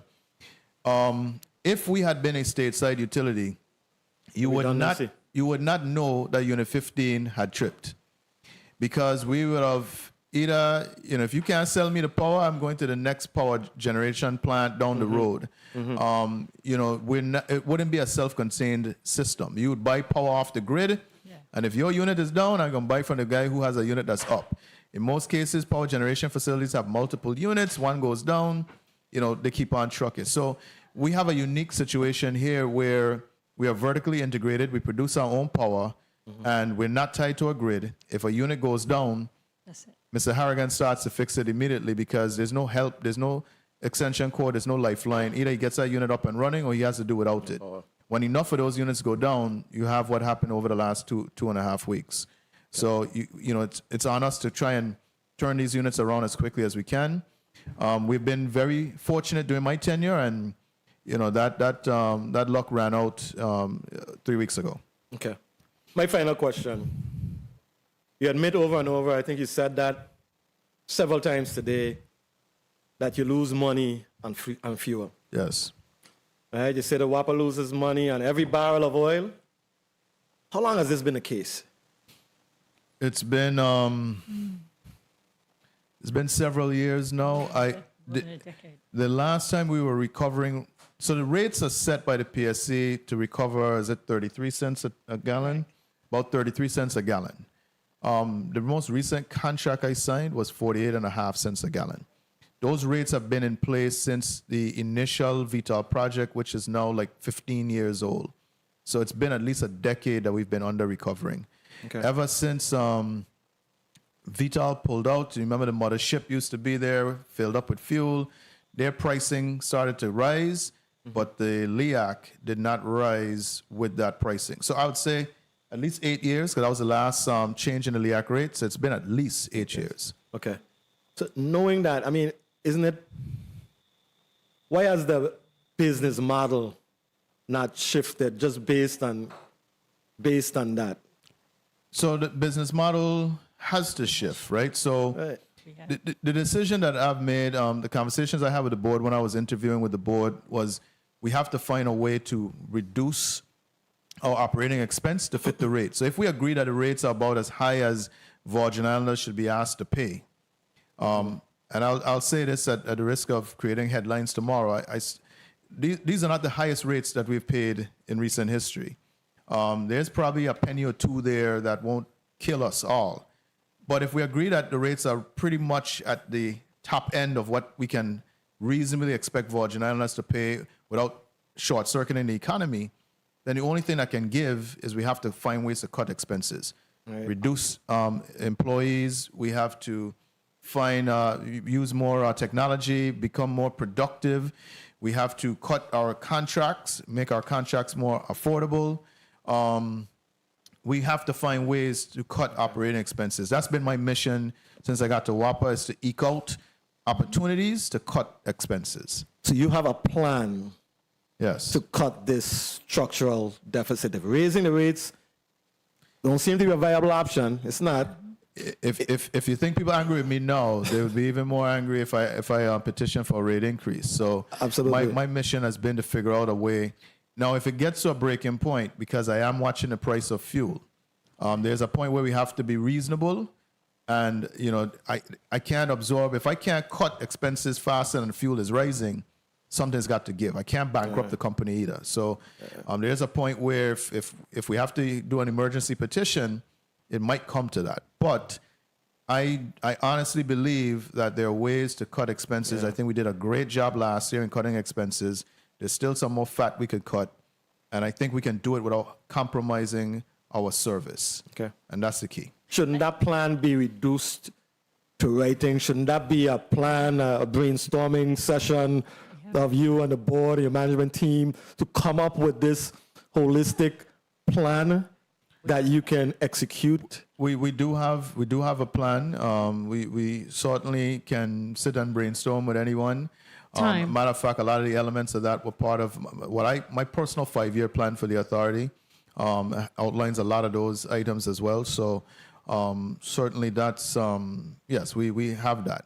So that's just part and parcel of our everyday operation. So aside from what these guys do to keep the power on, water running, we are trying to, me and Ms. Kelly on the other side, trying to figure out how we streamline the operation. Okay. And effectively, we're going through contract by contract, looking at those ways to save costs. Yeah. And another big part of that is opportunity costs of costs that we do incur, and making sure that our grant applications are written and executed in a manner such that any appropriate costs that would be eligible under those grants, we've done a lot of review in the last year to make sure that we are applying those costs for reimbursement. Candidly, that's caused us to rub a little bit with ODR, but we're refining that each month as we go along. But we are looking at rent. What can we do? So we're moving locations. Security. What can we do? The printing of the bills, line by line by line. And I know you guys, the plan that you have in mind to execute. But I would love for us, it makes us feel better, a sense of comfort knowing that there is this strategic plan in place that you thought about, well thought through, that you're executing on a daily basis, that everybody in your organization is aware of, everybody's on the same page, and you're moving in that direction. Things like that make you feel like this organization is focused, they are serious, this is what they are implementing. So I would love it if I would see that plan, because you've been doing it, and anecdotally, you got a co-op hiring and this and that, but it helps if that plan were reduced to writing, and we would, the members of this body will be able to see it. You're absolutely correct. That's probably, I don't want anybody to think we just shoot from the hip. And so we can certainly work on getting you a written version of that kind of outlines what the plan is, that other than raising rates, how we actually right-size the organization. And so we can certainly pull that together. Okay. Thank you for that. Colleagues, it's been a long day. We have exhausted our line of questions for the WAPA team. I'm going to give the WAPA CEO and the board chair an opportunity to just give us we normally say 30 seconds, but since it's WAPA, we'll give you 1 minute. Extra 30 seconds. So I just want to thank senators. I want to thank you all.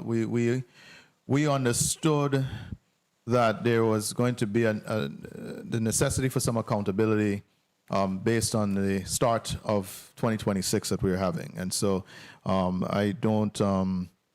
not surprised that this hearing was called. I think as a necessary step in holding us accountable. I meant what I said in my testimony.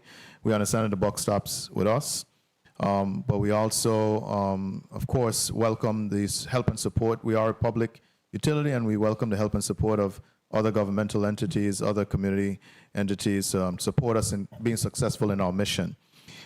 We truly, no one feels it more than us when we fail, because, the strain is on us. We get it double, both as employees and as customers of the same utility that we are employees of. And so I've had personnel spend a 12-hour shift in the plant and go home just in time to catch the rotation at their home.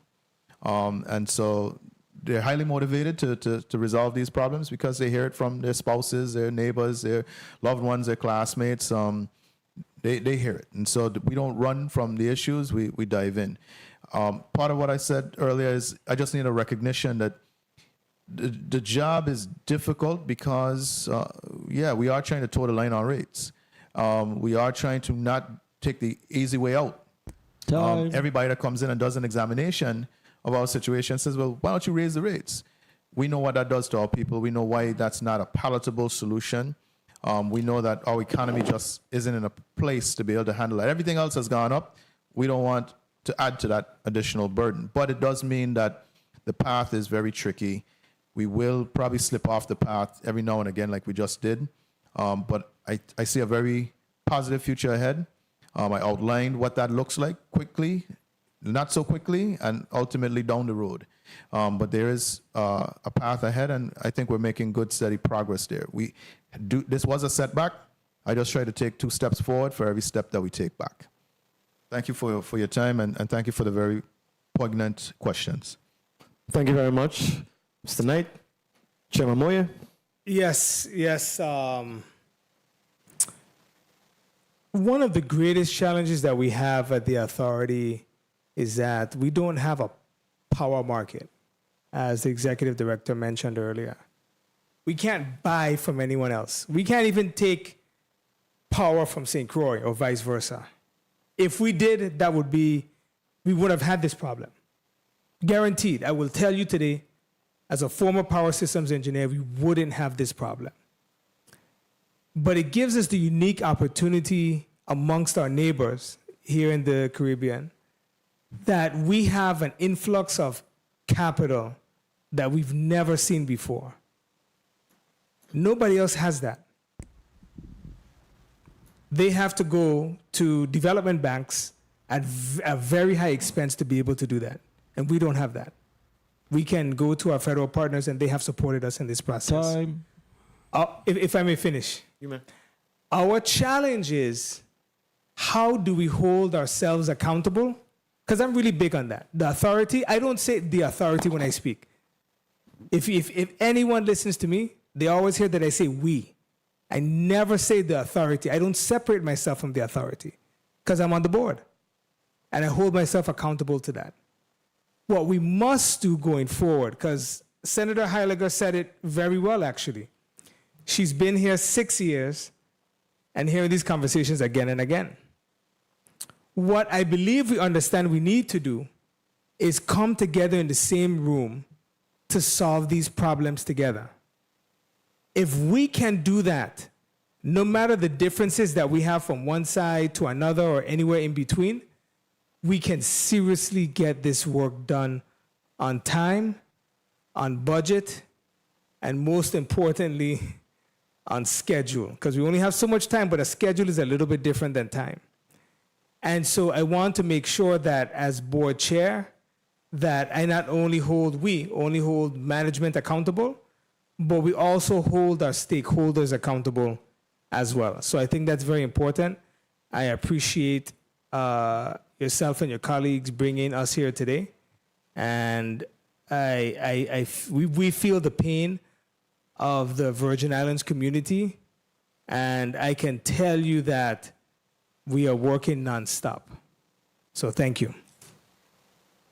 Thank you very much. I appreciate you taking the time to be here today. Appreciate you making this meeting a priority. And like I mentioned earlier, there's no way you can go on St. Thomas as a senator and you're not stopped and ask what's happening with WAPA. You know, sometimes we don't have the words to articulate because we're not the subject matter experts, you are. And we rely on you to provide that information in common language, plain language, so that the people of the Virgin Islands can understand. And that was really the purpose for inviting you to this meeting here today. You came, you showed up, and we are deeply appreciative to you for that. I know the temptation is always there, like I mentioned earlier, to portray WAPA as the boogeyman. Nobody can be sharing WAPA and all of that based on just the realities that they're experiencing on a daily basis. They're not saying everything is going great because it's not. And I don't think you came out saying that, you guys don't have anything, what you're feeling isn't valid. You're not saying that. You face the music, you answer the question. That is important. I think, Chairman Moye, you mentioned the need for this committee, comprised of, persons external to WAPA also, to meet on a regular basis, to join forces, to brainstorm, to come up with solutions. I think there's value in that, and I hope that we can see this come to fruition soon, this year, for sure. It is in all of our best interests. So on that note, the committee of the whole for Thursday, April 9th. Before I do that, I want to express my gratitude to the hardest working central staff that any legislature could possibly have. And these guys do incredible work behind the scenes. You don't even know they're there, but they're performing exceptional work, exceptional service. So we appreciate you in a massive way. And I want to thank my staff for their support along the way also. So, having said that, the meeting, committee of the whole for Thursday, April 9th, 2026 is hereby adjourned.